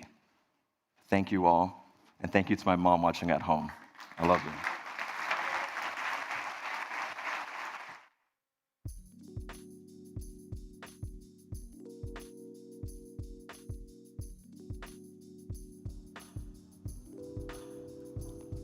Thank you for that, Rain. Our next speaker is joining us virtually from Egypt. Iman Munir is an independent data and investigative journalist who specializes in climate change and environmental issues in the Middle East and North Africa, which a lot of us refer to as the MENA region. Iman is a Pulitzer Center Ocean Reporting Network Fellow, a National Geographic Explorer, and has co-founded a journalism network to stimulate environmental and climate reporting in the MENA region. Iman will shine a light on an often overlooked aspect of climate change, namely the consequences of sea level rise on river deltas and their local populations. مرحبا بالجميع، أتمنى لكم يوم عالمي سعيد للمحيطات. أنا إيمان منير، صحفية مناخية، ويسعدني أن أنضم إليكم لأشارك وجهة نظري وخبرتي في تغطية قضايا المحيطات في المنطقة. سأتحدث معكم اليوم عن قضية تهم الكثيرون، وهي كيف يهدد ارتفاع منسوب سطح البحر الدلتاوات في العالم. في مصر تشكلت دلتا النيل من الطمي الذي كان يأتي مع الفيضان من منابع النيل، وينتهي به المطاف عند البحر المتوسط، ومع الفيضانات وكثرة الطمي تكونت الدلتا، مما أدى إلى خلق بيئة ومنطقة خصبة من الأرض يعتمد عليها الكثير من الناس.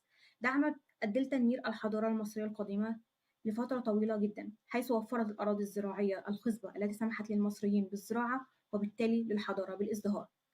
وحتى اليوم لا يزال معظم سكان مصر يعيشون في منطقة دلتا النيل، ويعتمدون بشكل كبير على أراضيها الزراعية المنتجة الخصبة.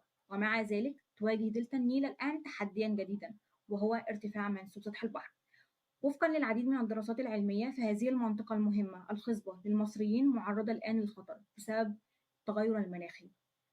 بصفتي صحفية متخصصة في مجال المناخ، أركز على منطقة الشرق الأوسط وشمال أفريقيا في أعمالي، وتهدف تقاريري على لرفع مستوى الوعي بالقضايا البيئية الهامة، حاولت اكتشاف أثر التغير المناخي وارتفاع منسوب سطح البحر على المزارعين في منطقة دلتا النيل في مصر العام الماضي في واحدة من تقارير الصحفية. دعوني أشارك معكم بعض الحقائق. ارتفع مستوى سطح البحر في جميع أنحاء البحر المتوسط، ومتوسط يزيد عن 3.1 ملم سنويا منذ عام 1992. تشهد بعض المناطق معدلات أسرع بنسبة 5 إلى 10% من المعدل المتوسط للقرن العشرين، وذلك وفقا للوكالة الأمريكية للتنمية الدولية. وفقا لتقرير صادر عن الهيئة الحكومية الدولية المعنية بتغير المناخ IPCC، فإن دلتا النيل معرضة بشكل متزايد للفيضانات الساحلية والتآكل بسبب ارتفاع منسوب سطح البحر. سلط التقرير الضوء على أنه من المتوقع أن تغمر المياه حوالي 2660 كيلومتر مربع في شمال الدلتا بحلول عام 2100، ويؤثر هذا الارتفاع في مستوى سطح البحر على الجميع، ولكن الأكثر تضررا هم المزارعون الذين قضوا حياتهم في الزراعة وورثوا أراضيهم عن أجدادهم مثل سمير عبد الرؤوف. أيوة، البحر واخد يام، مش بتاعتي بس، بتاعتي وبتاع عمامي بتاع المنطقة، يعني واخد يجي كيلو ونص كده في البحر من المطعم كنت قاعد، لأن بيأثر في الأيام الشتاء. يعني ممكن أنا أبقى زرع شوية مع زرع هنا، المية الرشح بتاع البحر الملح ده يطلع عليه. الملح بيكون ظاهر؟ أيوة، المية ملح، إذا جت على الزرع يبقى انتهى الزرع مات. أيوة، بيعلى في أيام الشتاء، بيعلى جامد وبيخش المية كده، يعني ممكن تعمل ضرار. بس احنا بنلحق لوادر وبنلحق حاجات علشان نسدد الفتحات اللي هي تنزل منها المية. ليست دلتا النيل وحدها المعرضة للخطر بسبب ارتفاع منسوب سطح البحر، ففي جميع أنحاء العالم تتعرض دلتا الأنهار الخصبة للخطر، وتشمل دلتا نهر الميكونج في آسيا، دلتا المسيسيبي في أمريكا الشمالية، ودلتا نهر الراين في أوروبا، ودلتا نهر زامبيزي في أفريقيا، وغيرها الكثير والكثير. تعد هذه الدلتاوات موطنا لأعداد كبيرة من السكان، والنظم الإيكولوجية الهامة التي تدعم الزراعة ومصائد الأسماك والتنوع البيولوجي. ومع ارتفاع مستوى سطح البحر بسبب تغير المناخ، تواجه هذه المناطق الساحلية الهشة مخاطر متزايدة من الفيضانات والتعرية وتسرب المياه المالحة. غالبا ما يتم التغاضي عن تأثير تغير المناخ على دلتا الأنهار، حيث تطغى عليها التأثيرات الأكثر دراماتيكية والمعروفة على نطاق واسع على القمم الجليدية القطبية والتيارات المحيطية ومستويات البحار العالمية. علاوة على ذلك، فإن التهديدات التي تواجه دلتاوات الأنهار معقدة ومتعددة الأوجه، فبالإضافة إلى تغير المناخ تغرق الدلتا بسبب عمليات الهبوط الطبيعية، والتي يمكن أن تحدث بمعدلات أسرع ب3 مرات من ارتفاع مستوى سطح البحر. بالإضافة إلى ذلك، يشكل فقدان النظام الإيكولوجي وتملح المياه تحديات للدلتا، والتي تتفاقم بسبب الضغوط البشرية الناجمة عن النمو السكاني والتحضر والزراعة المكثفة. وعلى عكس الآثار العالمية لارتفاع مستوى سطح البحر والتي يمكن فهمها وتصورها بسهولة أكبر، فإن التهديدات التي تتعرض لها الدلتا غالبا ما تكون خاصة بالموقع، وتتطلب فهما أعمق للظروف البيئية والجيولوجية والاجتماعية والاقتصادية المحلية. وهذا يجعل الأمر أكثر صعوبة بالنسبة لصانعي السياسات وعامة الناس لفهم المدى الكامل للمخاطر، ويسلط الضوء على الحاجة إلى تدابير التكيف المستهدفة. علاوة على ذلك، غالبا ما تتطلب حلول التخفيف من المخاطر التي تواجهها الدلتا مزيجا من استراتيجيات التكيف الصلبة، بما في ذلك الحلول الهندسية مثل السدود، والحلول القائمة على الطبيعة التي تسمح للدلتا بالتكيف الطبيعي وملء مناطق الفيضانات بالرواسب. لذلك من الأهمية أن نعمل معا على الصعيد العالمي للحفاظ على دلتاوات الأنهار الحيوية هذه وحمايتها، استعتمد سبل عيش ورفاهية الملايين من الناس حول العالم على صحة هذه البيئات الساحلية الديناميكية وقدرتها على الصمود. لذلك آمل أن نعمل معا جميعا كصحفيين وصانعي قرارات وناشطين ومهتمين بالبيئة على حماية دلتاواتنا في جميع أنحاء العالم. يوم عالمي سعيد عليكم جميعا، يوم عالمي سعيد للمحيطات.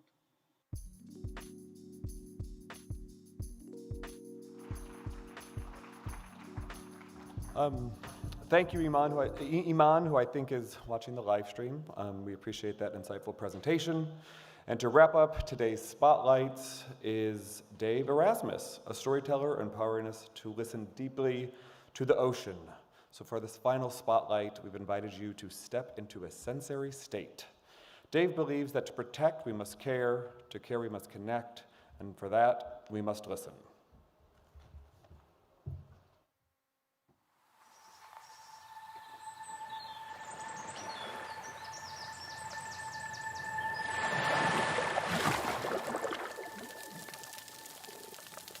We are now listening to the sound of a healthy coral reef.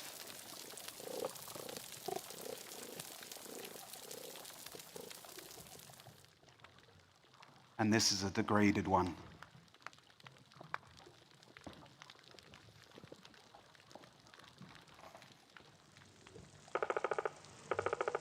Come with me now as we sink deeper into these waters together all around the world and consider the sound. When words fail us, at least we can listen. Sound is the most constructive force in our atmosphere. Underwater, it is the primary sense. And like the rich tapestry of birdsong we hear in the trees, we get that same sense under the water, a rich cacophony of sound with the corals at dusk. Sound travels up to 5 times faster in water than it can in the air. Snapping shrimp can be heard up to 8 miles away.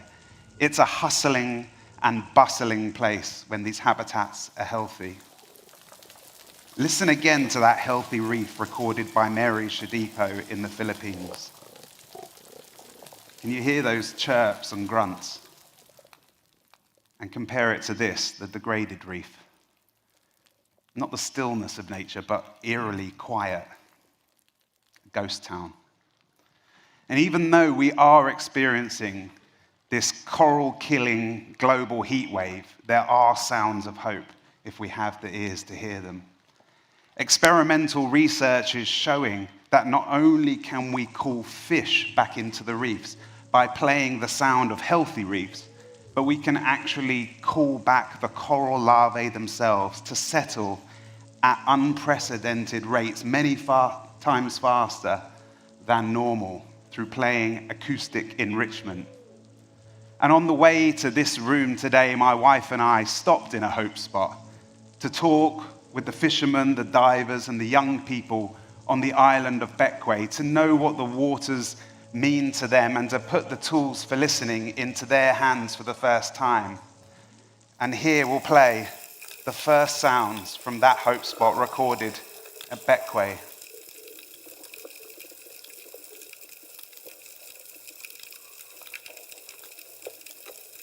Just 2 hours ago, I put these sounds in the hands of a marine ecologist who will help us and our machines to know which fish these sounds belong to, or whether they're entirely brand new sounds that have never been recorded before. The hydrophone we recorded it on is now safely in the hands of young Kai and Sarah, who we met on the way, and we look forward to supporting them in their next listening mission with both our human and machine insights. But it's not just Bequia. It's just one of 160 hope spots around our world that still hold some of our pristine global ocean song. And we need your help to listen to the other 159 spots. If we don't listen, we can't connect. If we don't connect, we won't care, and we definitely won't protect. At Acoustics, we want to help forage sonic data that we can trust, that can move us to work with coastal communities to push back on the forces that seek to encroach on the space that we together want to help sonically protect. If we want to move from just 1% to 50% of properly protected marine space, we need to awaken new depths of connection. We need to be able to sense the ocean even when we're not near it. And so today I'm proud to say that we're partnering with hundreds of marine ecologists around the world, taking the second annual snapshot of our global ocean through the WAPAM project, and they need your help to capture more sounds. And as we come back to the surface, I ask, will you listen to your sound of hope? Professor Steve Simpson, world-leading marine acoustician, says the coral reefs are the first ecosystem that we might lose. But that means that they're the first ones we can save. And if we can save them, then we can save anything. So will you sing with the sound of hope as it rises?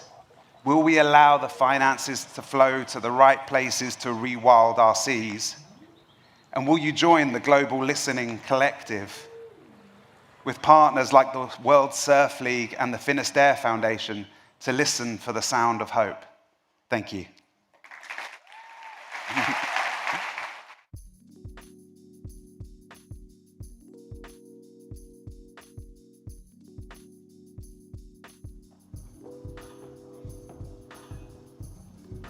Thank you, Dave. That was incredible. Dave is available to record everyone's voicemail later with that smooth baritone voice. Our next segment also taps into our senses to help us connect on a deeper level, but instead of sound, this time we're focusing on sight. It's my pleasure to introduce Meadow Walker to the stage for the 11th annual photo competition. Meadow is a model and also a philanthropist who has so beautifully carried forward her father's legacy and love of the ocean through the Paul Walker Foundation. It was an absolute honor to be here today. Happy Oceans Day to everyone. Enjoy the rest of the program, and please welcome Meadow.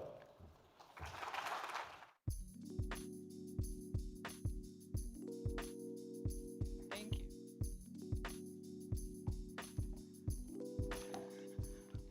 Hello, everyone. Thank you, Derek, for the lovely introduction. I would like to start by saying how grateful and excited I am to be here with you all today. The ocean has always been a huge part of my life. Growing up in Hawaii, water was a second home for me, a real safe space. At 12 years old, I went scuba diving with my dad in Puerto Rico. This was the first time I was fully immersed in the water, which is a huge turning point for me. It inspired me to learn more about what is inside and how to protect it. My dad and I's love for the ocean and its creatures inspired me to start a foundation in his name that empowers young people to pursue ocean conservation. I have seen firsthand the power of the arts and the entertainment industry to captivate attention and influence culture. I have also seen firsthand the effects of a changing ocean on the beaches I have called home. What if we applied that same artistry, attention, and funding to critical environmental issues? The photo competition for World Oceans Day strives to do just that. Art helps us empathize with parts of our planet that we may never see ourselves, and it helps us imagine a better future for our ocean. These stunning images depict the state of the ocean now. In the future, what will they show? An ignored, degraded ecosystem, or maybe protected waters full of life? In large part, that is up to us and our choice to include environmental issues in the spotlight. The photo competition for UN World Oceans Day is coordinated between the United Nations Division for Ocean Affairs and the Law of the Sea, Dive Photo Guide, Oceanic Global, several UN offices, the Intergovernmental Oceanographic Commission of UNESCO and Nausicaa. It presents an opportunity for photographers to showcase the immense breadth and depth of the ocean's beauty, as well as to shed light on the lesser-known promise and potential brimming beneath its waves. The competition is free and open to the public. This is not just for professional photographers. For the past 11 years since its inception, it's been curated by underwater photographer Ellen Cowlarts and composed of a jury of world-renowned individuals.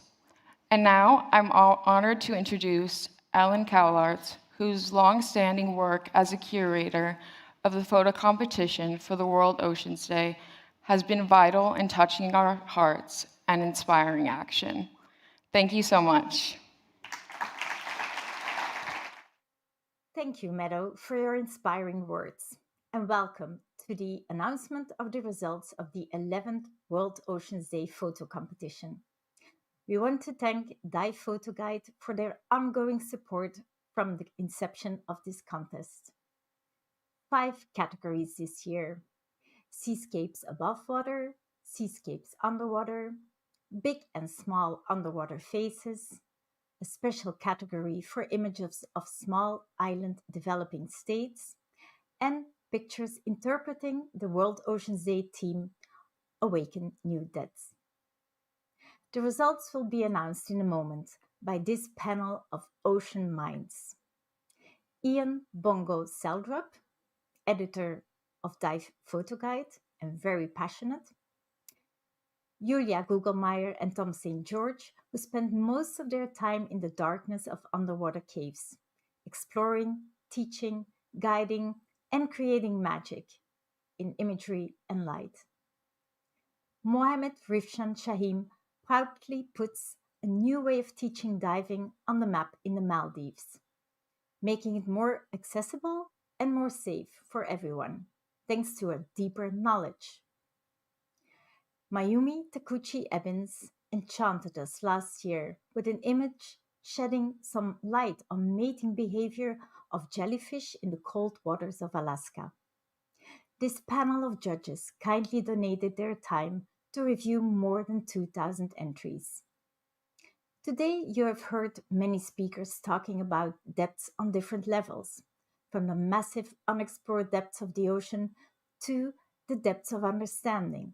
But we will take you on a journey to awaken the depths of our bond with the ocean through a visual awakening, through images showing us life around, life sustained from, life in the oceans, with which we are all entangled in any way or form. The ocean connects us all, and deep within us, we feel it.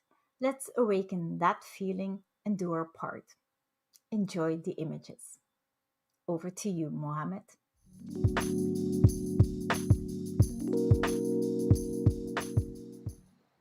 Thank you, Alan, and greetings to everybody from Maldives. This category is above water seascape. For me, above water seascape represents our first interaction to the ocean, and this is where we meet the ocean first. And then the winning images for this category is third place goes to Romero Baudelaire from Hungary. What I like about this image is it shows the connection between human and the ocean and how much we depend on its resources. Second place goes to Emmett Sterling from Canada. On this picture, what I like is, I always say, being there at the right time can always be promising. And the very first place goes to Michael Swart from Germany. The colors on this image and its reflection of the northern light doing its mesmerizing colors is breathtaking. And I hand this over to Ian Pong from Dive Photo Guide. Thank you.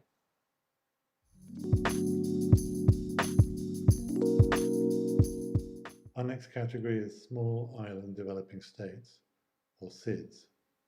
These are typically remote islands heavily reliant on the ocean as a natural resource and are very vulnerable to impacts such as biodiversity loss and climate change. Our 3 winning images beautifully capture life in these fragile communities. In third place, it's Stuart Shape from Australia, with his drone shot of a coastal village in the Solomon Islands. This aerial image shows just how close the villagers are to the reef and the ocean. Living just a few meters above sea level, it's clear how vulnerable they are to extreme weather events and rising seas. Second place goes to Andrea Marandino from Brazil. This image is from a coastal village on Fiji's largest island, Piti-Levu. In this shot, we see a villager collecting sea urchins for her family's consumption. It captures a simple, peaceful moment that illustrates the subsistence way of life for so many people in SIDS communities. Finally, we have the winner of the category, another shot by Brazilian photographer Andrea Marandino. This is taken on an island in Kiribati, in the Central Pacific, another extremely low-lying SIDS country that is threatened by rising seas. It's a lovely image that wonderfully captures the pure joy of the local children and their very close relationship with the ocean. Now over to competition judge and talented underwater cave photographer, Thompson George.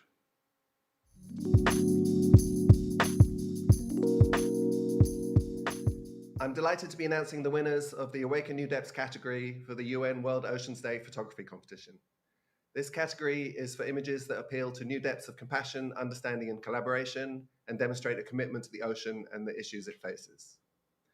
A category for me that really highlights how important it is that we continue to care for our oceans.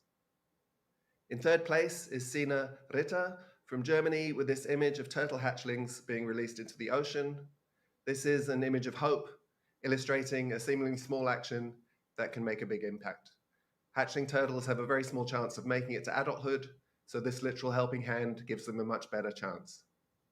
In second place, we have Patrick Webster from the USA with an image of a diver harvesting sea urchins from the ocean floor, an image that illustrates the need for us to address issues caused when a marine environment gets out of balance and the need for us to take action. And finally, I'm delighted to announce the winner for this category, Renee Capizzola from the USA, with an image of divers performing the recovery of a ghost fishing net. This is a really inspiring image for me that highlights how a community can come together to make a difference to our oceans. Ghost nets are a huge issue and each year are responsible for trapping and killing a huge number of marine animals. It just leaves me to introduce our next judge, Mayumi Takeuchi Ebbins, a fellow underwater photographer and one of the winners of last year's competition. Thank you. Thank you very much, Tom. I'm going to announce the winners for the category of big and small underwater faces. Portraits of marine life that feature their faces. The winning images are, in third place, Eileen Middleton from New Zealand. This is juvenile football octopus from Poor Knights Island. I love the eye contact with subject, the mirror reflection of the surface water, which was beautifully done, and the details of the tentacles are fantastic. Second place, George Kuwei cow. It's great to capture brainy side by side and clever use of snoot to make heart-shaped lighting was a great idea. Two ordinary brainies became such an interesting subject with George's skill. Winner, first place, Mathieu Mathias from France. It is not easy to shoot this shy, leafy sea dragon face from the front, but Mathieu captures a wonderful portrait which brings it to life. The next category is underwater seascapes, to be announced by Julia Gugel-Meyer. She is a cave instructor and explorer. Thank you very much.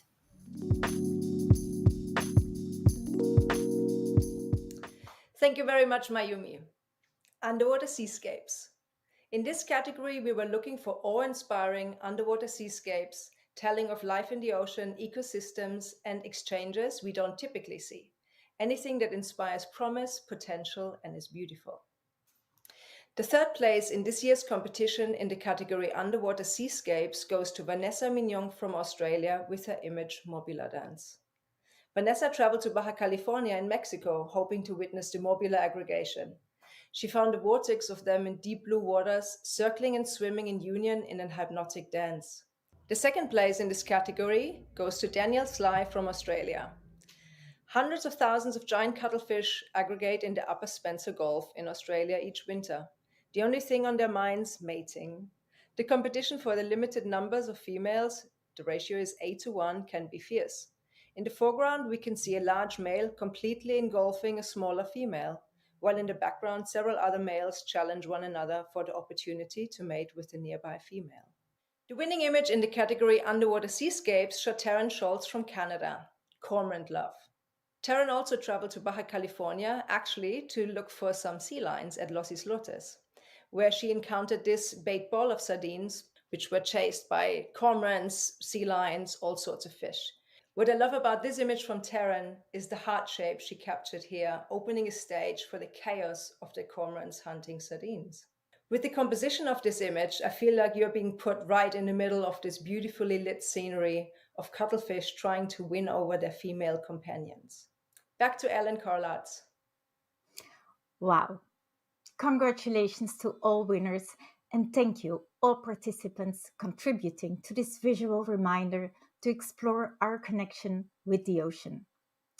Thank you, judges and Ian, and everybody behind the scenes and in New York today. Please visit the UN World Oceans Day website for the results of this year and the galleries of winners from the past 10 years.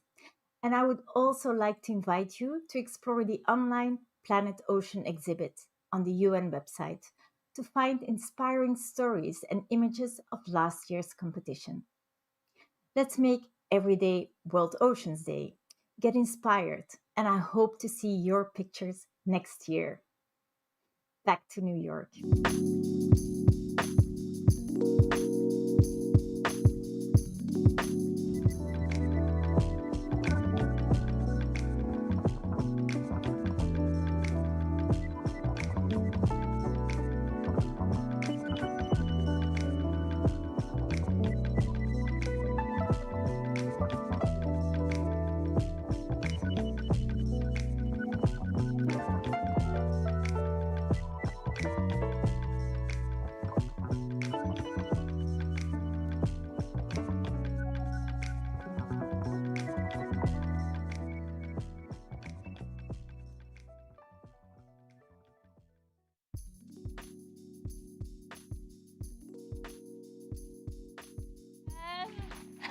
Hi, how's everyone doing? We're in the middle of our program. I just want to say everyone has been so inspiring, and I hope the through line that you all get to realize is there is hope. There is a chance we can make a difference, and all we have to do is stick together. Thank you, Meadow, Ellen, judges, Dive Photo Guide, and all the photographers who submitted the magnificent imagery. And many congratulations to the winners, and also for everyone that submitted and that is watching at home. Thank you. Underwater photography is insanely difficult. What they do is amazing. And I just want to say thank you for your work because it helps us connect to the ocean in a way people that live in landlocked states and countries aren't able to. Continuing the thread of seeing the ocean through a creative lens, I'm thrilled to invite to the stage recording artist and band leader of The Late Show with Stephen Colbert, Louis Catto.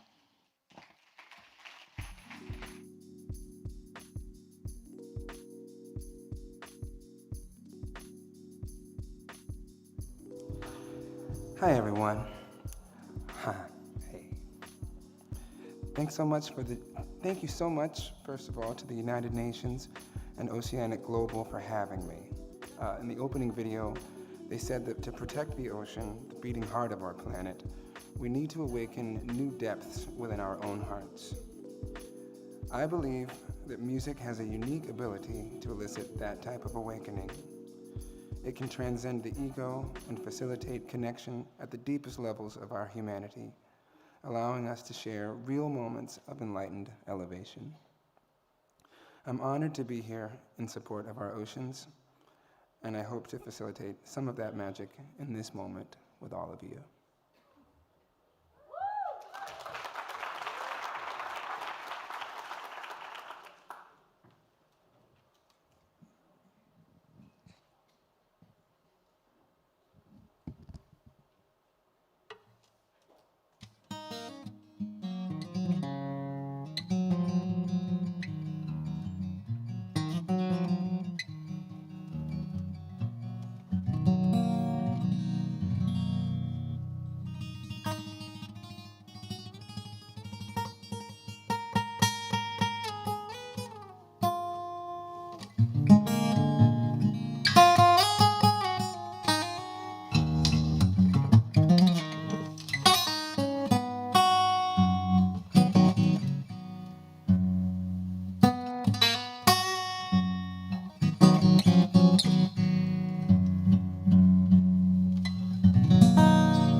I look around the corner, see everything I've hoped for in my reach. If I move a little closer, I see everything I've hoped for in my reach, in my reach.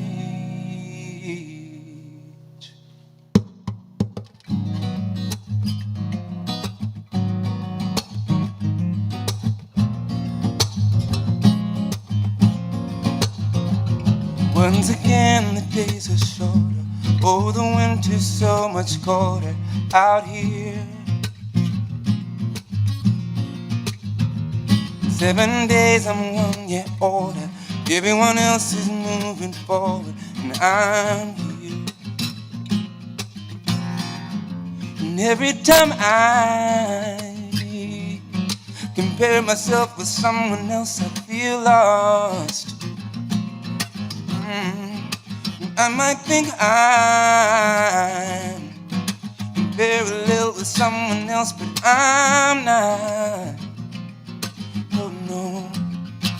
But I look around the corner, see everything I've hoped for in my reach, in my reach. If I move a little closer, see everything I've hoped for in my reach, in my reach.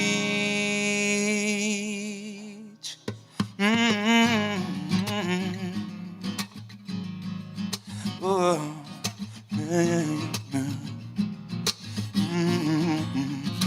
They say clouds have silver borders.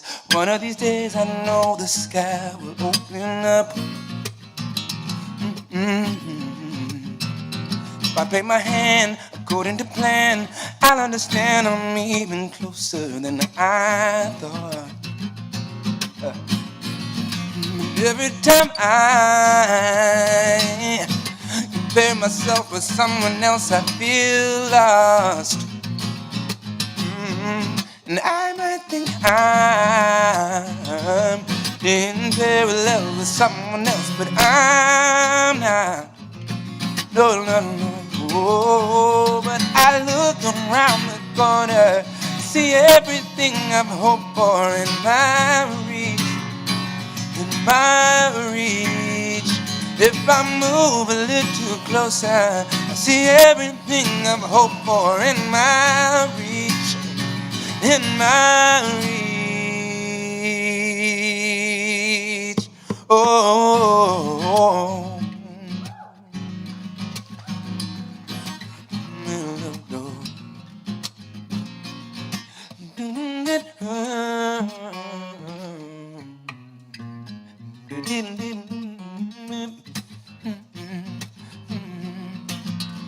They say clouds have silver borders. One of these days I know the sky will open up. Oh yes it will. If I play my hand according to plan, I'll understand I'm even closer than I thought. Yeah. So I look around the corner and see everything I've hoped for in my reach, in my reach.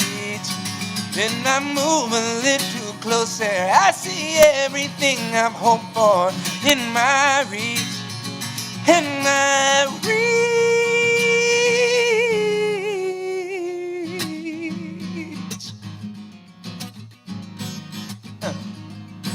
Ooh, yeah.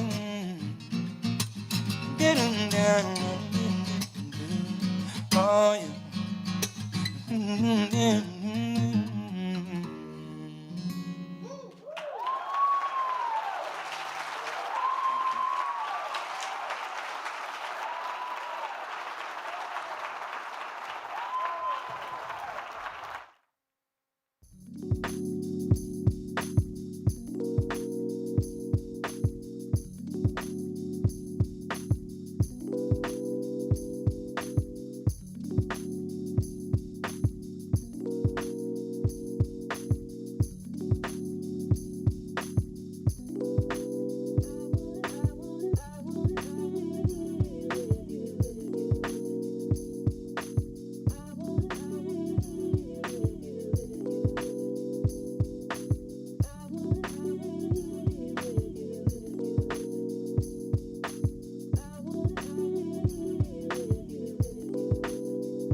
You don't need to clap, it's okay.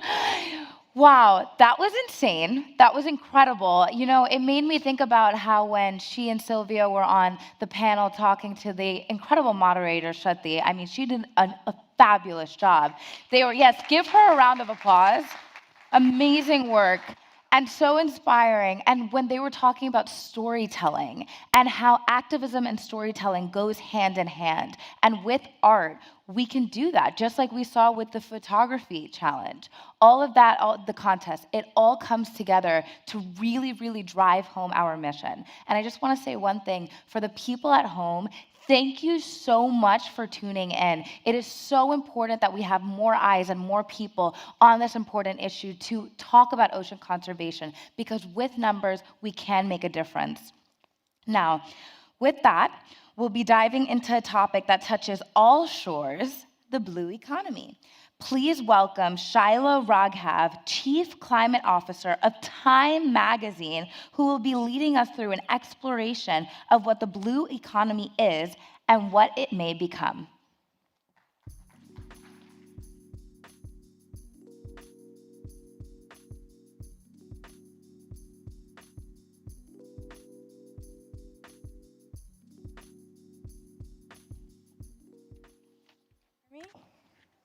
All right, good afternoon. I am so delighted to be here with you today. As you see from my title, I work in media, so storytelling and finding ways to really convince the world of the value of climate action is really the heart of what I do day to day.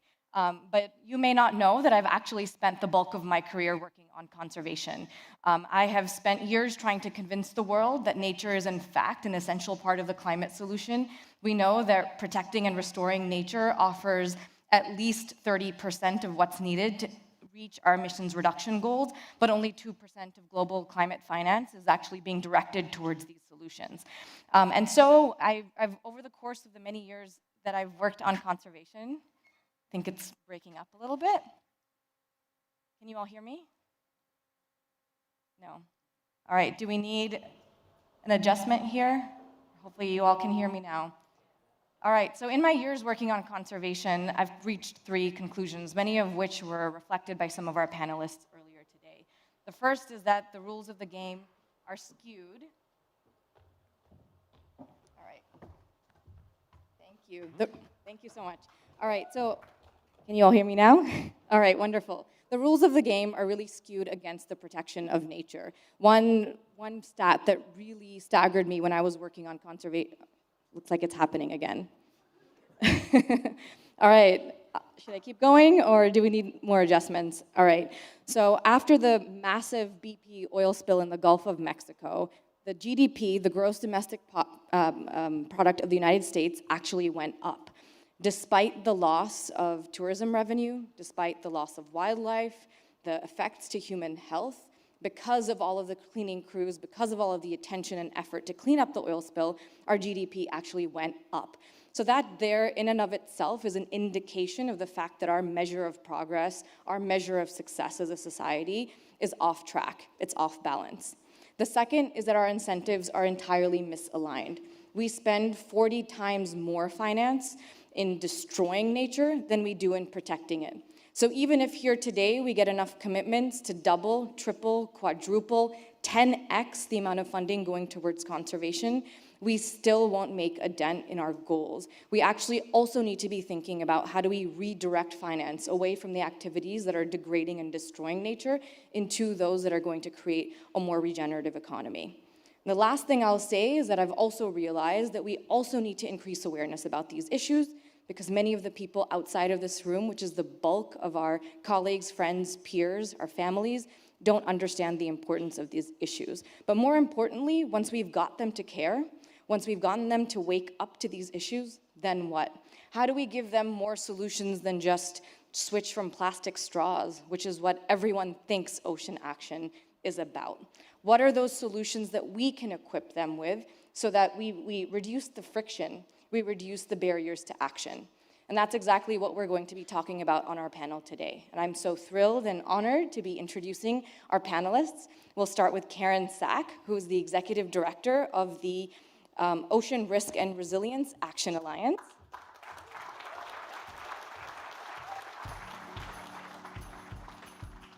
Next, we have Barka Mose, who is the Regenerative Blue Economy Manager at IUCN, which is the International Union for the Conservation of Nature. And last but not least, we have Brett Jenks, who is the CEO of RARE.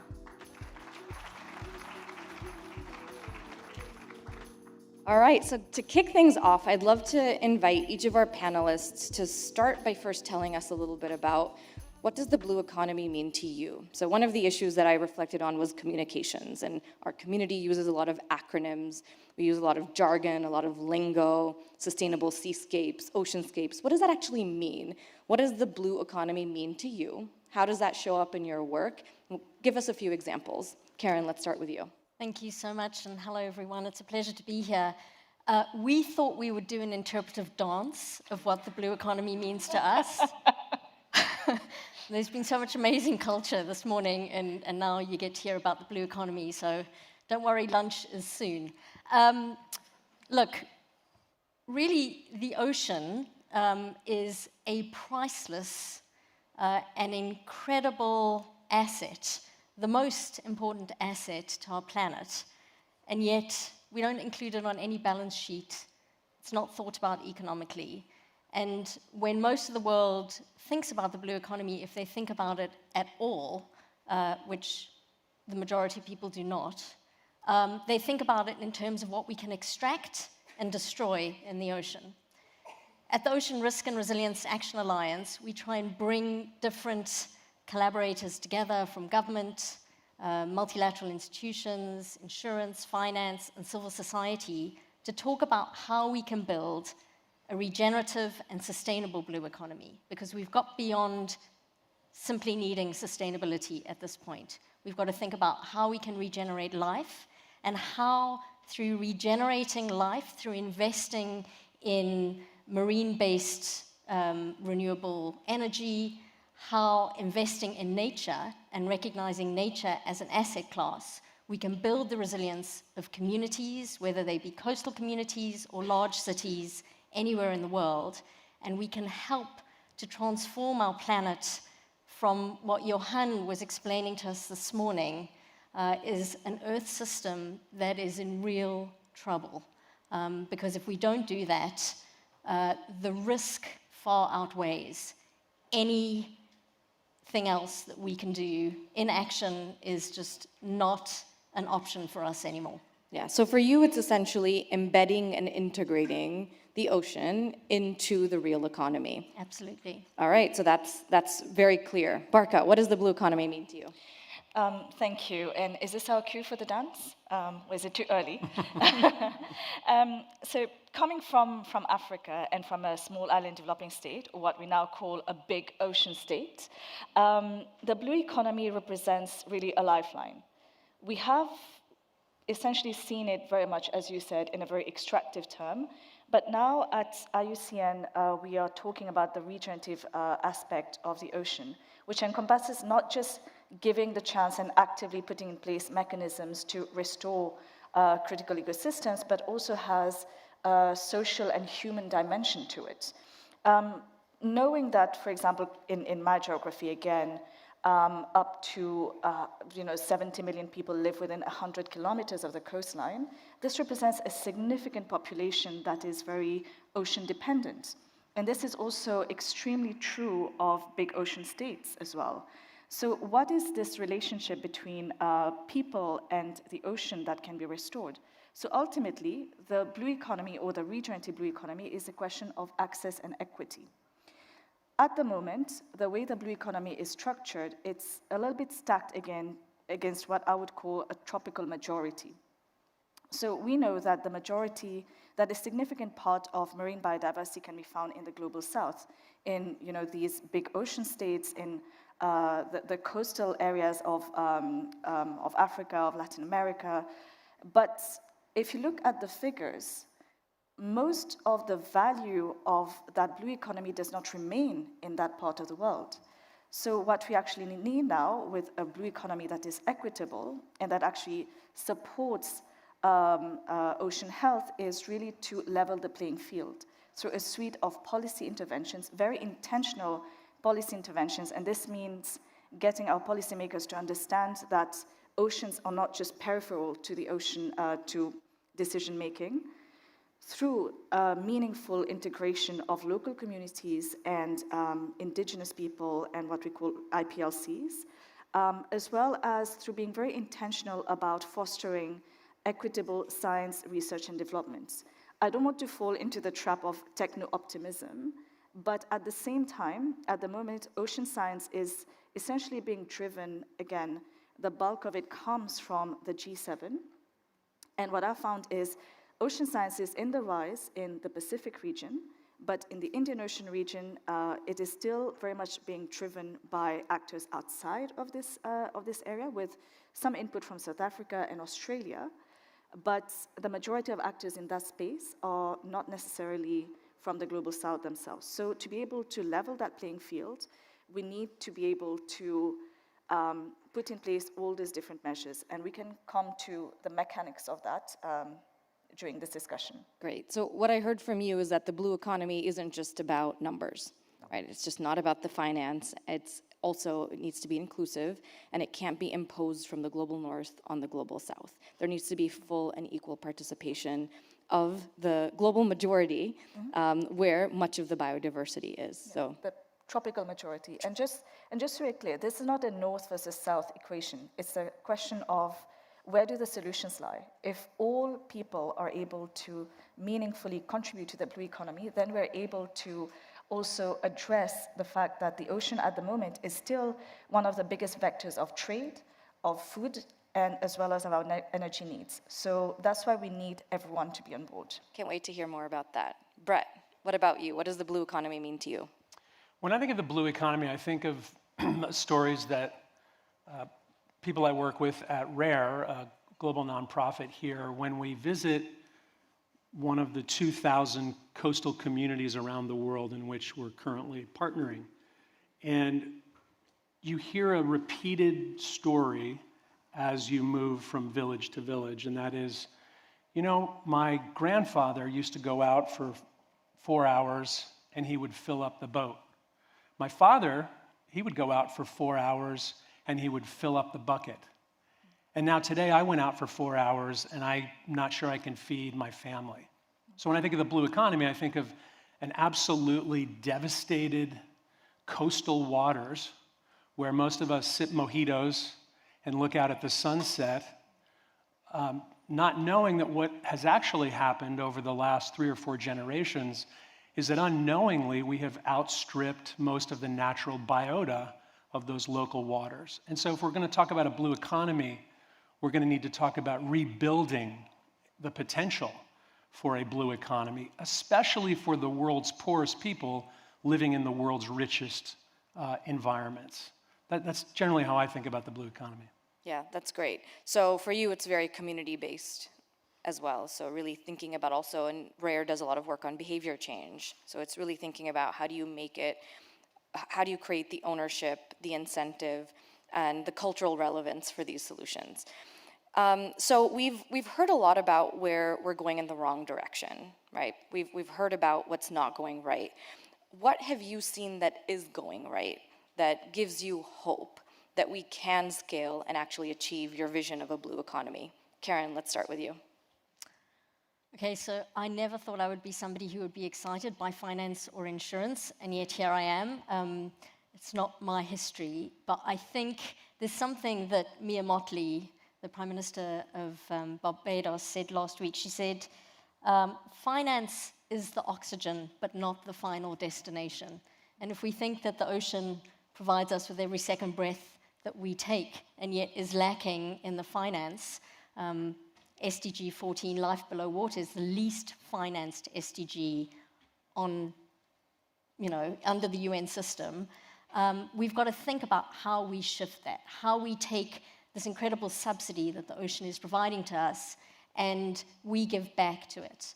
And there is an amazing array of activities going on around the world, working from the bottom up, looking at investing into coastal communities and some of the work that RARE is doing and others, where we are thinking about insurance for wave breaks with an organization called Save the Waves, because the communities where those wave breaks are, where surfers go, are absolutely dependent on healthy economies. And if those breaks move as a result of changing currents and water temperatures, that whole economy can suffer. So it's to insurance for small-scale fishers, which I'm sure Brett will talk about, all the way through to thinking about the entrepreneurs working in developing countries, in the big ocean states, in cities around the world, who can't get beyond the grant funding to the type of $1 to $15 million investments that they need, which are absolutely crucial for most of them. For most of the world, the Silicon Valley kind of version of fail fast and often just doesn't fit. They have one opportunity to make a difference, and if they miss that opportunity, if the money isn't there, that's it for them and for their family and extended family. So how do we help finance that? And one of the things that Aura is doing is setting up the first fund called the Outrigger Fund, focused on investing in that missing middle, the $1 to $15 million ticket size, as the financial folks call it, it's the cost, for small island developing states. We also then need to think really big. How do we bring in, from the top down, those big institutional investors to see initiatives really scale? And we've just done some research to show that there's about $550 billion of potential investment each year to 2030 in sustainable and regenerative blue economy sectors around the world. And it's not just our organization that's looking at this. T. Rowe Price and the IFC are building a fund to help stimulate and invest into blue bonds in emerging economies to really scale the type of activity that's needed. Between $70 and $90 billion of investment can be delivered into regenerative and sustainable blue economy activities through blue bonds by 2030. We've got to get our skates on, and we've all got to start moving in the same direction, but we can do it, and that's where the opportunities and the excitement in this space lies. Yeah, thank you for sharing all of those opportunities. I'm wondering if you could just maybe elaborate on an example of a blue bond, just so folks can kind of understand what does that look like, what does it require? Sure. So the crazy thing that we do in our ocean space as the kind of forgotten environmental issue, the orphan, is we think that we have to make up new things all the time that they haven't been done before. Right now, the value of the green bond market, which is essentially setting up an investment vehicle that is environmentally friendly, is at around $7 trillion. It's huge, right? And what we need to do is think about, how do you construct blue-gray infrastructure? So you're building a port, instead of just bashing everything down and filling it with concrete, how do you work with nature to build nature and climate-positive infrastructure? And so you can get the type of financing that cities, that railways, that all of us have been using for years. A bond is kind of like when you get a mortgage for your house, you know, the bank gives you some money and you pay that money back over a certain amount of time. It's the same kind of thing. What we're talking about is, how do we look at investment in the blue space into energy that is based on tidal movement, or thinking about sustainable seafood and aquaculture, or ocean conservation. How do we get the money to deploy to achieve the 30 by 30 global target and maybe go to 50%? Because the most amazing thing about biodiversity is that the more you protect a space, the higher the protection, and Sylvia's sitting here, and she will back me up on this, the greater the biomass and the greater the species biodiversity in that area. If it was a bank, your capital would be going up because that interest would be calculating around it. And that's exactly what a marine reserve can do. So these areas are amazing potential areas to invest into.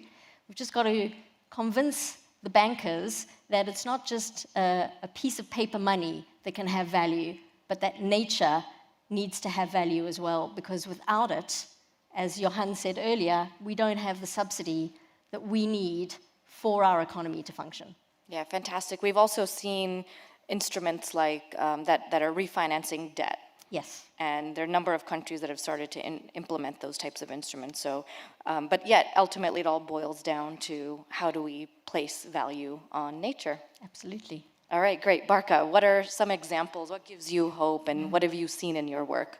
Oh, actually, there's a lot. And I know that we talked a lot about how a lot of things are breaking down and going bad, but the biggest danger is if we fall into the trap of cynicism.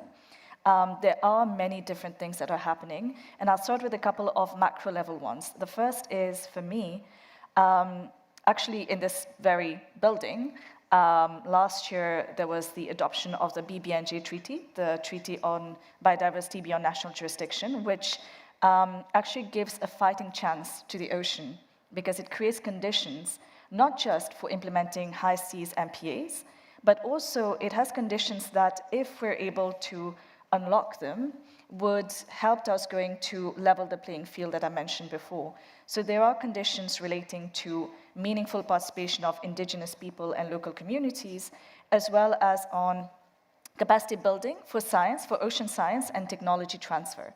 And I know we've heard so much about technology transfer, but what this also brings, the fact that this is part and parcel of the text and that this is something that negotiators have been fighting for, shows the value that people are giving to unlocking the minds, the research that is needed for us to understand our oceans better. Because most of you in the room already know that we really don't know that much about our oceans. So that is one. Again, in the realm of international discussions, there is the agreement on ending harmful fisheries subsidies. When talking about money, right now a lot of the funding is going towards what you would call a brown blue economy. So unsustainable fishing, that is literally fishing the last fish out of our water, towards shipping practices which are not necessarily nature positive, but now there's so much innovation going towards that. And these kind of sectors, if we look at turning them on its head, and the agreement on ending harmful fisheries subsidies aims to achieve just that. I think there's, 22 billion trapped in harmful fisheries subsidies. If we're able to untap that money, I'm not saying that the money is sitting there, but if we're able to direct that energy towards more sustainable practices, then we could be achieving a whole lot more. From a private sector perspective, I will not presume to know much about the financial world, but I remember reading an article by, actually I think Ted Janulis is in the room. He had written the article stating how there are multiple new entrants in the ocean impact investing space, and just that level of interest shows that people are starting to realize that healthy oceans are actually a good business.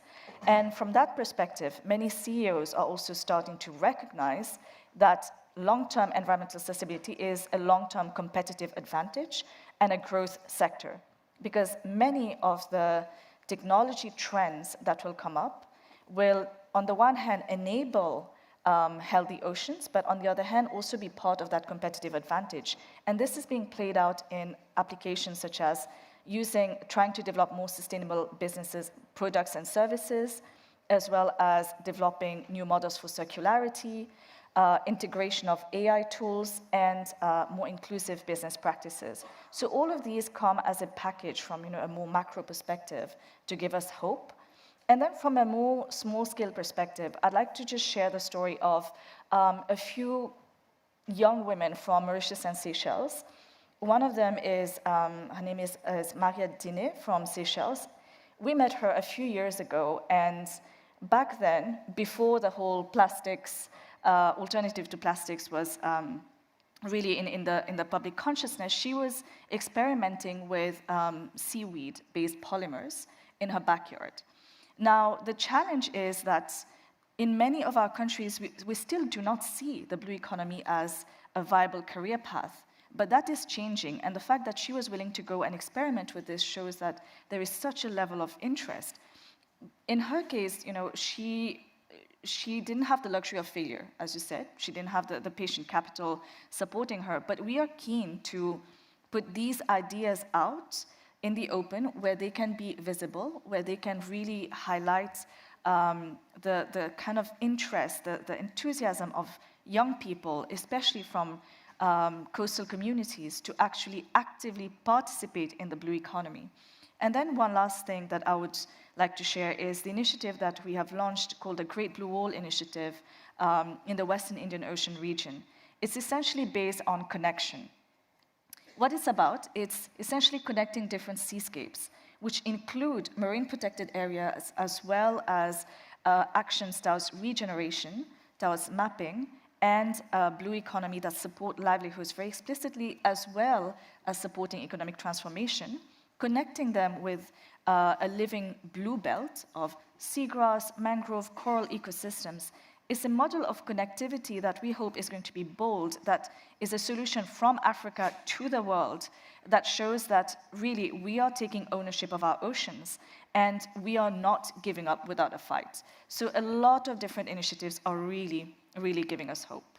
Yeah, that's so exciting. And I'm sure a lot of your initiatives also touch on the ridge to reef. It's kind of on that interconnectedness of our whole planet as well, with terrestrial ecosystems and marine ecosystems, and that regeneration also cycling through the different ecosystems and the ecology of our planet. So beautiful examples, and I have some follow-up questions for you that we'll go into in our next session. Brett, what about you? What are some of those positive examples that give you hope, and where have you seen them come to life in all of your portfolio around the world? So when we first started looking at this problem of coastal overfishing, we decided that we would look around the world to see what examples there were. And so we held a global competition. We had hundreds of entrants, and we learned about a turf system in Chile, territorial use rights for fishers. We heard about a Muslim cleric in Zanzibar who had set up a no-take zone and said, basically, no one's going to fish in this area. And they measured the spillover and the growth. We heard about some women in the Philippines who had worked together to begin their own locally run enforcement brigade, and they had started to see fish recover. So for every one of the problems that we've been describing, there are already solutions out there.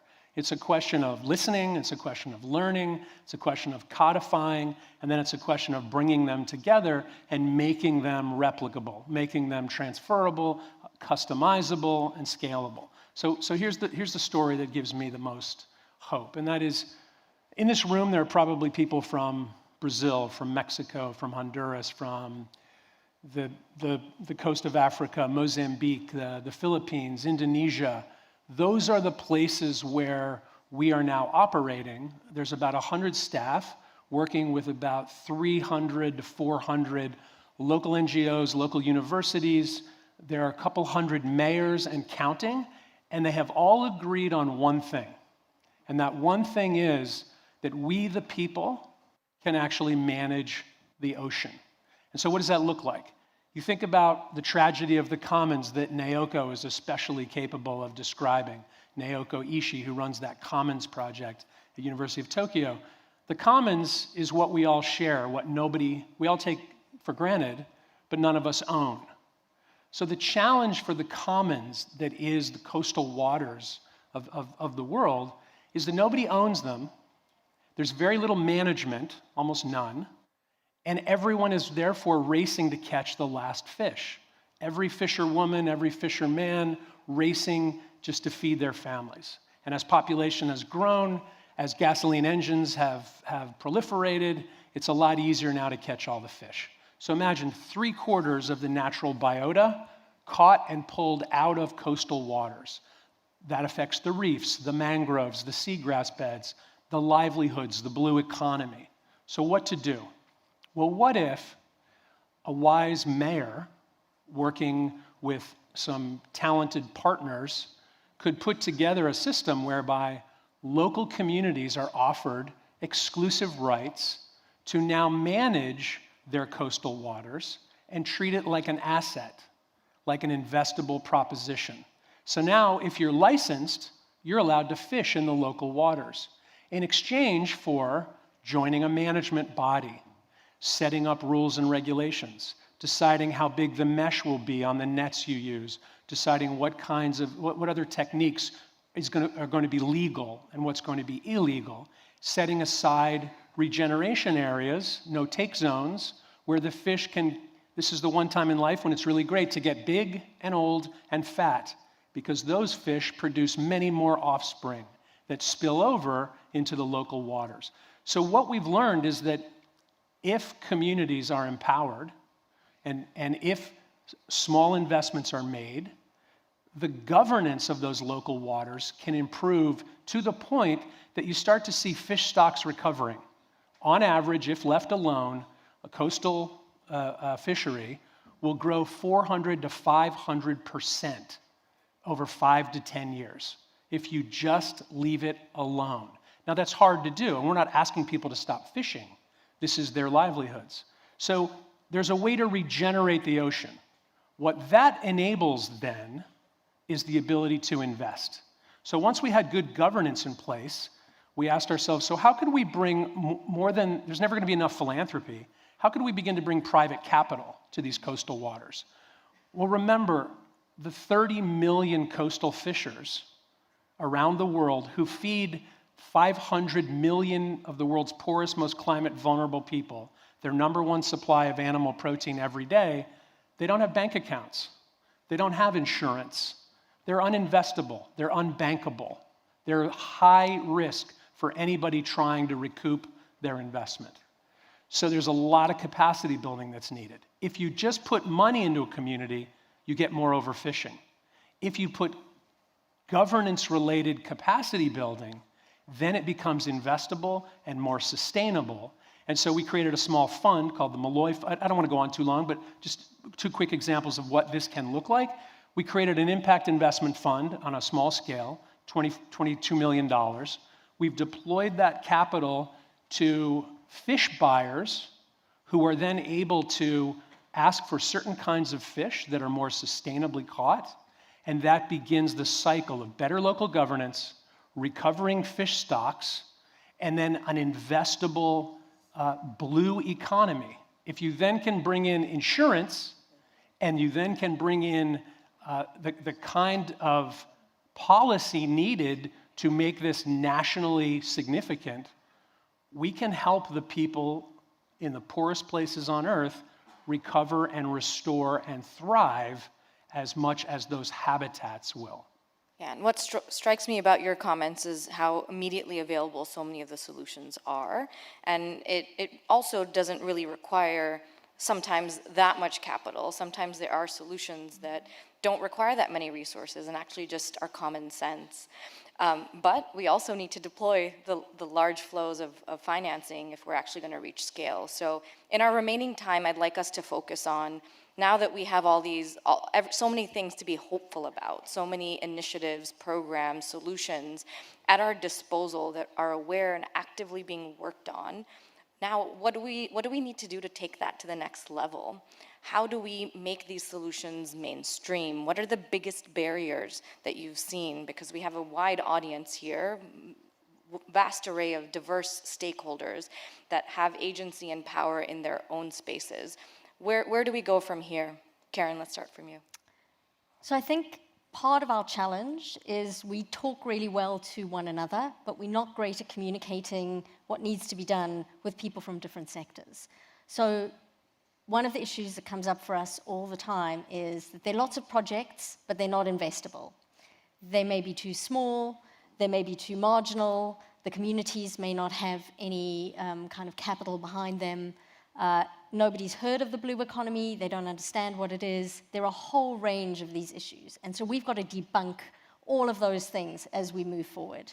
So one of the things we are doing is we are building a matchmaking platform, which we call the Octopus Desk, which will have tentacle assistance. And yes, lots of ocean puns. But the key thing here is we need to matchmake between those folks who are working on the ground, building these projects in their communities with potential investors. And often they talk right past one another. So they need that technical assistance so that as those projects are developing, they're making sure that they've got the criteria and the key performance indicators embedded into them that the investors are interested in. So we've got to enable that kind of platform communication that knits together those folks on the ground with the people who might have the money. We've also got to get the public sector to start investing into ocean resilience. There is so often this gap where the public sector says, we won't invest until we see private sector action. And then the private sector saying, we won't invest until we see public sector action. That's just not good enough. We actually are in a planetary emergency. We can't each wait for one another. We've all got to start investing now. And so we need to see the public sector come up and invest in things like guarantees, the promise to pay, to enable the private sector to come up and know that they can invest, they can dip their toes in the water. If something goes wrong, they will get paid back for it. That's what a guarantee does. But more often than not, it won't go wrong, and they'll be encouraged to invest even more.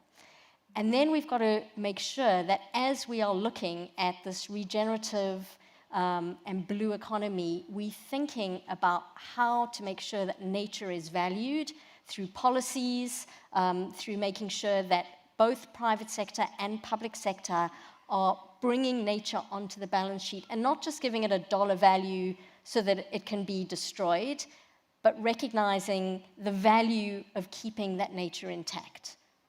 Finally, of course, we've all got to start to understand a little bit more about finance and the private sector so that we can begin to speak those languages, so that we can translate between these different sectors and break down the silos. We are totally at an all-hands-on-deck moment right now. And if we don't bring insurance and public sector finance and big banking institutions and small savings clubs from coastal communities and electronic banks and platforms together to do all of this, we're not going to have anything left to invest in. That's our biggest risk. That's why we have to all move forward. Yeah, all really powerful calls to action here, because otherwise we're just going to be having standalone incremental projects that won't reach scale. Yeah, the systemic change that Naoko was talking about earlier is absolutely critical. Fantastic. Parka. Thanks. I would actually also highlight that any change is still meaningful change. So sometimes we don't have a big picture idea, but creating networks of different levels of change can actually create an ecosystem. So that is also extremely valuable. And just to illustrate your point on how effective the savings aspect, the financial literacy aspect can be, under the Great Blue Wall in one of our seascapes, we actually supported some women with a regenerative multi-trophic aquaculture project, which also included supporting crab fattening instead of going for mangrove burning and charcoal. And what they were able to do, and bear in mind, these are women who have no, what you call, they're not bankable in a sense. They were able to save from the profits enough to be able to start a secondary business and still make profits from that. So that is really an illustration of why it's important to start investing in the right people. So my key take-home messages would really be on the science and R&D. We really need to start putting in place a framework that supports not just ad hoc mapping exercises, but actual disruption and investigation into solutions in the global south. And this will require patient capital, but also what you said about the public sector is very important. We need to be able, as the public sector, be able to put our foot down and say, you know what, this is something that we believe in, so we will guarantee it, we will take the first step. And traditionally, public sector has actually been the enablers of innovation. This is something people tend to forget, but we need to bring that back in the ocean space again. The second message is blue foods are the beating heart of the blue economy. So I just want to be a bit sector specific here. And there are many important innovations happening. And blue foods are actually the most traded food systems good at the moment. And aquaculture is one sector where a lot of innovation is happening. So what we really need to, again, start putting our efforts and attention towards is a radical way to enhance sustainability in this sector, which is what I would say the first phase of the blue economy discourse when you talk to communities and governments, including based on the fact that for many public sector officials, the infrastructure is still very much in a legacy stage where ministries are often ministries of fisheries that have been rebranded as ministries of blue economy. So we need to not discard the importance of revamping and optimizing the fisheries and blue food sector by introducing a networked approach, maybe AI to track and introduce more traceability, as well as take a whole of fish approach to address the issue of post-harvest loss, which is very important. And there are many initiatives such as the Blue Foods Partnership, which are already starting to tackle these issues, and we need to amplify those voices. The third and penultimate point is in terms of supporting local communities. For example, there's the Big Ocean States Initiative, which also looks at not just matching people with funding, but equally also priming them to understand leadership principles on the ocean, how to be better advocates for themselves. And I think that is especially important for indigenous communities and local people. And the final point is the importance of network activation. So there are many communities of practice that exist in the ocean space and beyond. There are the shakers, the movers who are really able to make change happen, and we need to be able to connect those very meaningfully with policy, with investment, and with finance. So these would be my takeaway messages. Thank you so much, Parker. I love this concept of the concentric circles of impact, right? Of not just looking at it from one lens, but seeing different spheres of influence. Brett. When we started a program that we call Fish Forever, we had 3 pilot projects in 3 remote villages in the Philippines. And we were able, in a few years, I should really say they were able, to begin to restore their reef fisheries. And I met with one of the guy who, I won't say too much because you'll know who it is, but let's just say a very famous investor in the New York area who said, that's really interesting, but it's anecdotal. How does that matter? The ocean is so vast. Those are 3 little communities. What's interesting is that person spends a lot of time, and their whole firm spends a lot of time, investing sovereign funds so that the savings of governments around the world can continue to grow on behalf of those nation states. And so recently, I saw this gentleman and I said, those little anecdotes from the Philippines have now spread. There's now 2,000 communities in Indonesia, the Philippines, Mozambique, Brazil, Honduras, etc. This is no longer anecdotal. Furthermore, I'd like to ask for your help. So imagine if you wanted to build a stadium in New York City. I wrote something this week about building a stadium in Tampa Bay. The Tampa Bay Rays, need a new stadium. They've been wanting a new stadium for 12 years. Ideally, they'd like the public to pay for their stadium. So why would a mayor or city council agree to pay for a new stadium? Well, the economic argument would be, look, it's going to make us proud. We're going to have a chance to win the World Series.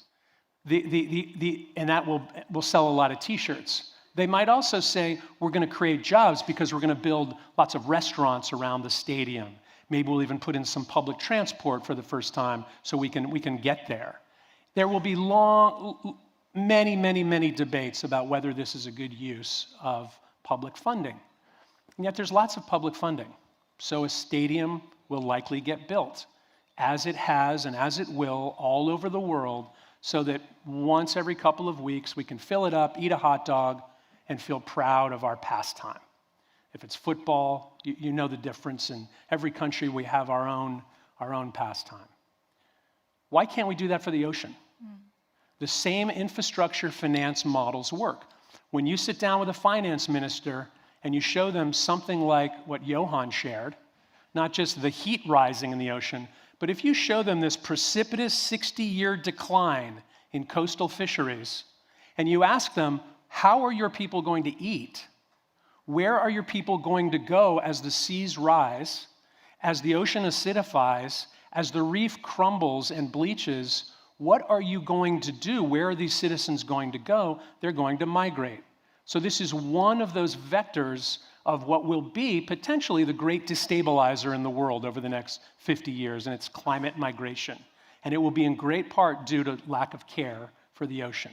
So to the bankers, to the sovereign funds, I would say, why don't we simply sit down and talk about how to turn this precipitous decline in biodiversity into a regenerative blue economy, because you can pay for the relief efforts later, and they're going to be 10x the potential investment cost today. And in the meantime, you create jobs, you protect nature, you make it possible for us to inhabit, in fact, thrive on this planet. That's what good would look like in my mind.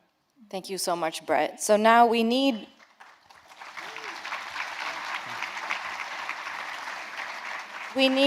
all of you to help get these messages out into the world, to use your platform, your reach, your ideas, your creativity to add to, amplify, and support so many of these solutions that we know we have at our disposal today. We heard about the importance of matchmaking, putting nature on the balance sheet, the opportunities for public finance, the need for capacity building as well. But I think what you concluded on, which was speak in a language that people understand.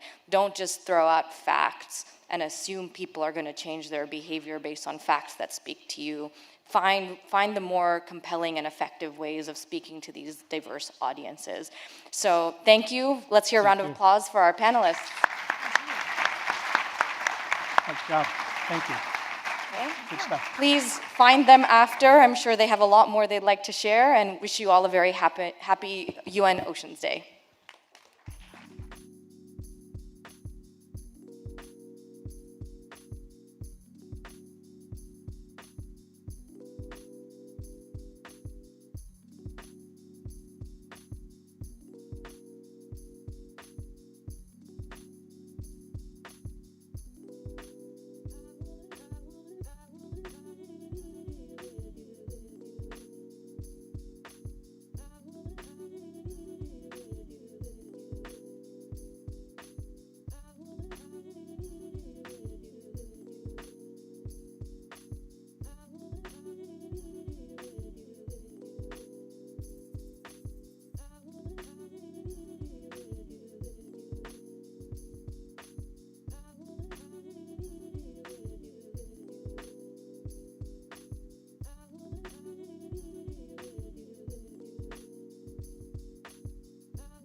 Okay, oh, time. Hello. Hello. Okay, this is the last section. Thank you so much, everyone, for your patience. We did it. This is such an important day to take care of our oceans. And like Shiloh was saying, it truly, the biggest message is that there is hope. We do have time. And everyone at home, everyone here, everyone up there, I know I haven't been turning out enough for you to see me. Just know that your impact does matter. And together we are stronger. As we are getting to the end of today's celebration, it is my pleasure to welcome to the stage representatives from the two partner organizations that have worked together to bring today's event to life. Leia Du'Orail? I'm so sorry, of Oceana Global, and UN Dualis, Senior Legal Officer, and lead, oh my gosh, it's the end. I'm losing it, friends. Okay, lead of the UN World Oceans Day team, Francois Ballet. Thank you, everyone, for being literally the best crowd. And this was my first time hosting ever, and I had the best time. So thank you so much.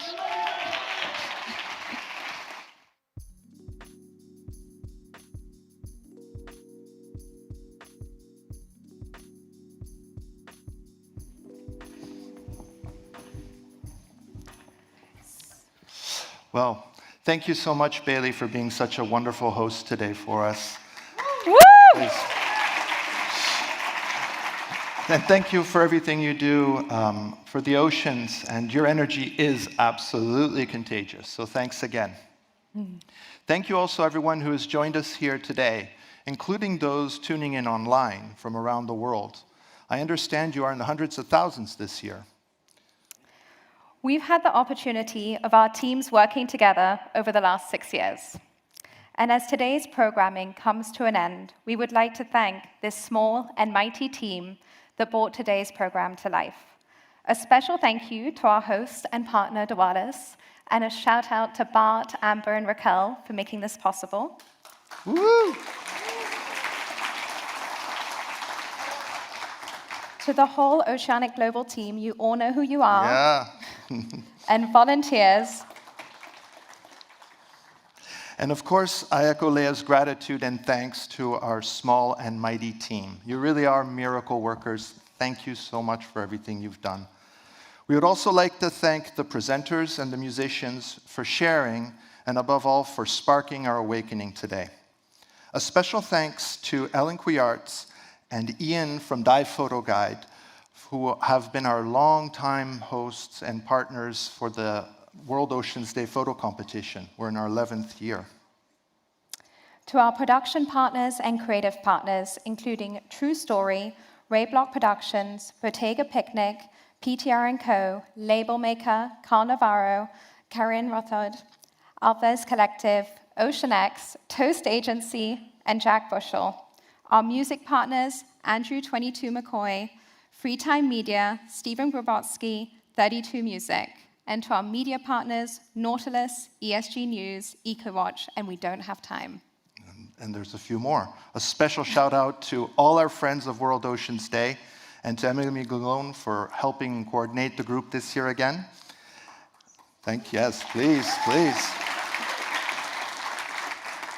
And speaking of Friends of World Oceans Day, I'm so pleased to see that World Oceans Day is increasingly being celebrated around the world. The message is reaching the four corners of our blue planet, including through the tall ship Vespucci, which is on a multi-year round-the-world voyage and is flying the World Oceans Day flag.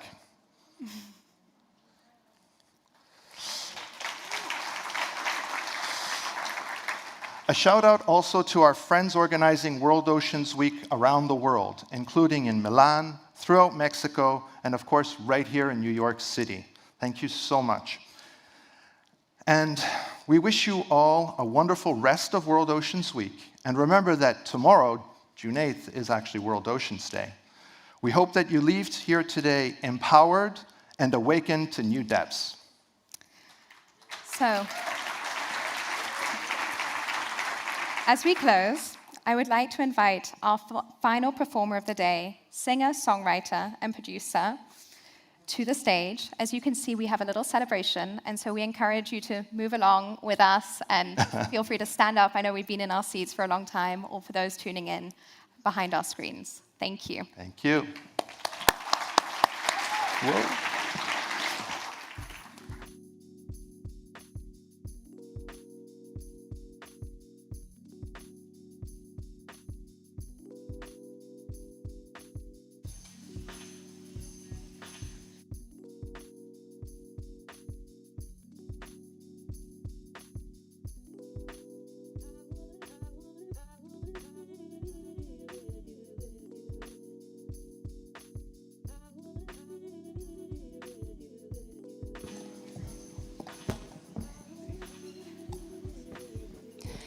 Life on Earth won't be possible without ocean.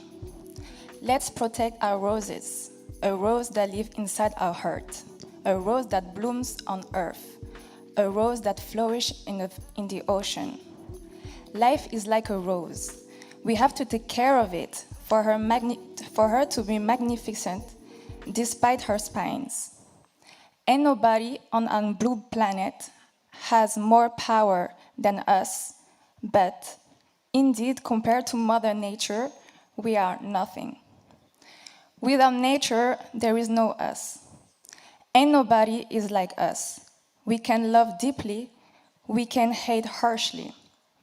Unfortunately, our hate, our vanity, our ego can lead to destroy humanity and destroy biodiversity.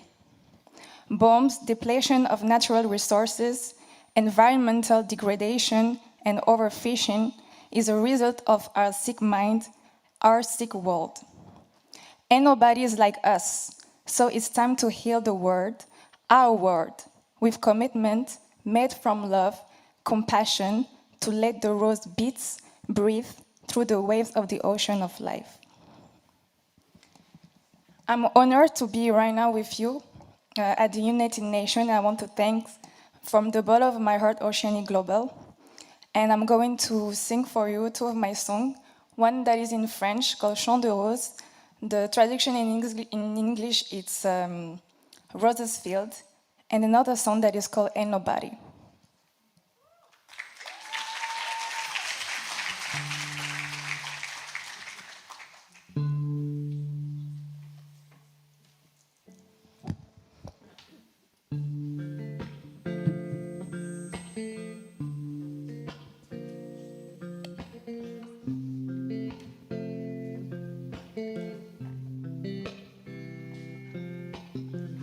Quand la vie devient douceur, j'ouvre mon cœur. Quand la vie devient ardeur, je tais mes peurs. Ton parfum m'enivre au point de braver les épreuves. La joie n'est pas perpétuelle, la tristesse non plus l'est pas. La vie est rose cueillie d'une main, un dur combat. Je sais que ma vie soit brillante comme une étoile. T'es si belle et toujours piquante. Tes épines sont fortifiantes. Tu fleuris haute les médisances.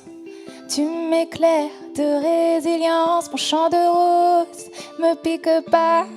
Mon chant de rose me fait pas mal. Mon chant de rose perce ses pétales. Mon chant de rose vit dans mes entrailles.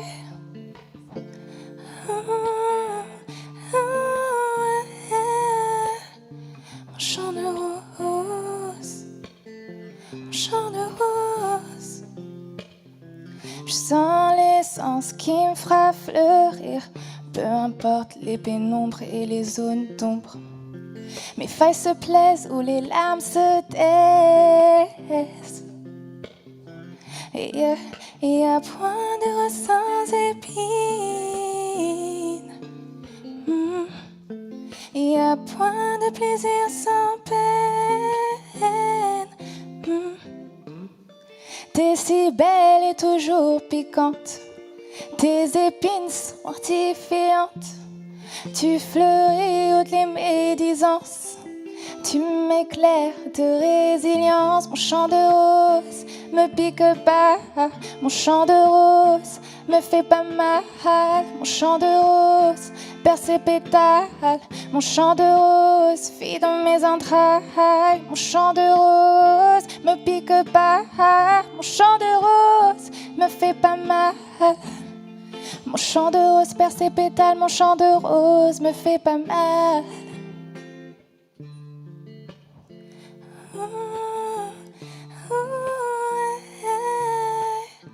Mon chant de rose, mon chant de rose.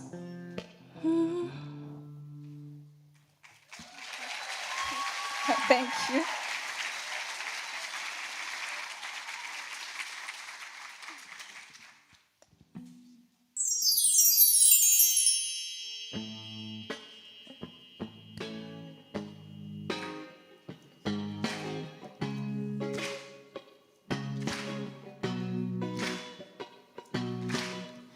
For the night, for the day, that's my night call. I'm gonna show you it is dark, cause it's nightfall. For the night, for the day, that's my day call. I'm gonna show you it is park, cause it's daylight. Daylight right now, angel are falling, they falling down. Cause my soul is singing, you brought my day, come my way, I think I'm falling.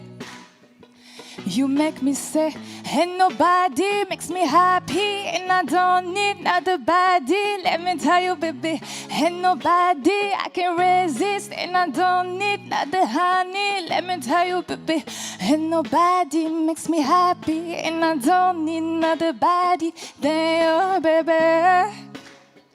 Than you, baby. Hey, hey, hey.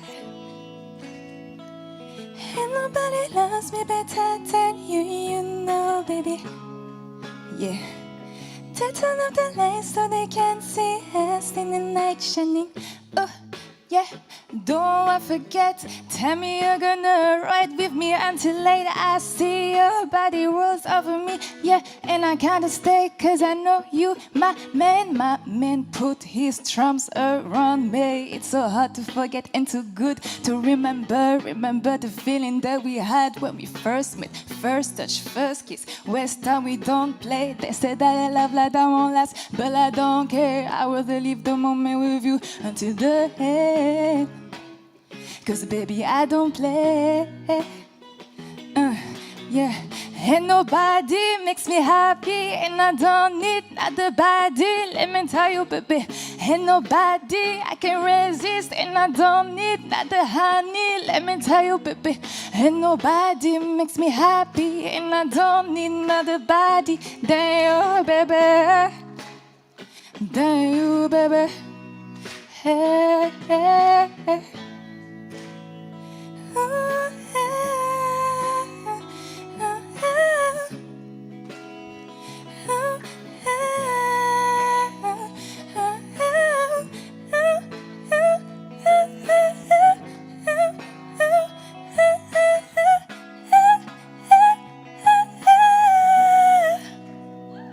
You make me say, and nobody makes me happy, and I don't need another body. Let me tell you, baby, and nobody I can resist, and I don't need another honey. Let me tell you, baby, and nobody makes me happy, and I don't need another body than you, baby. Than you, baby. Hey, hey, hey. Ain't nobody like you. Yeah.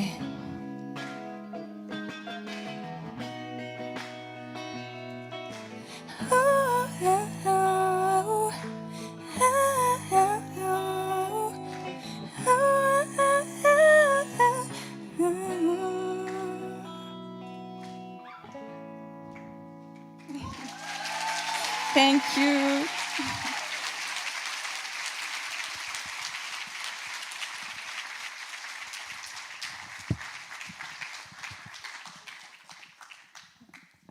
Thank you. You guys are amazing.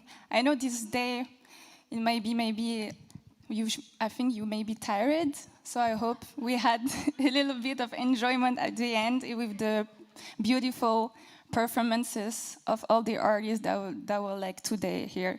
So I'm very grateful to be here with you guys and to be a part of this amazing day for the Ocean Day.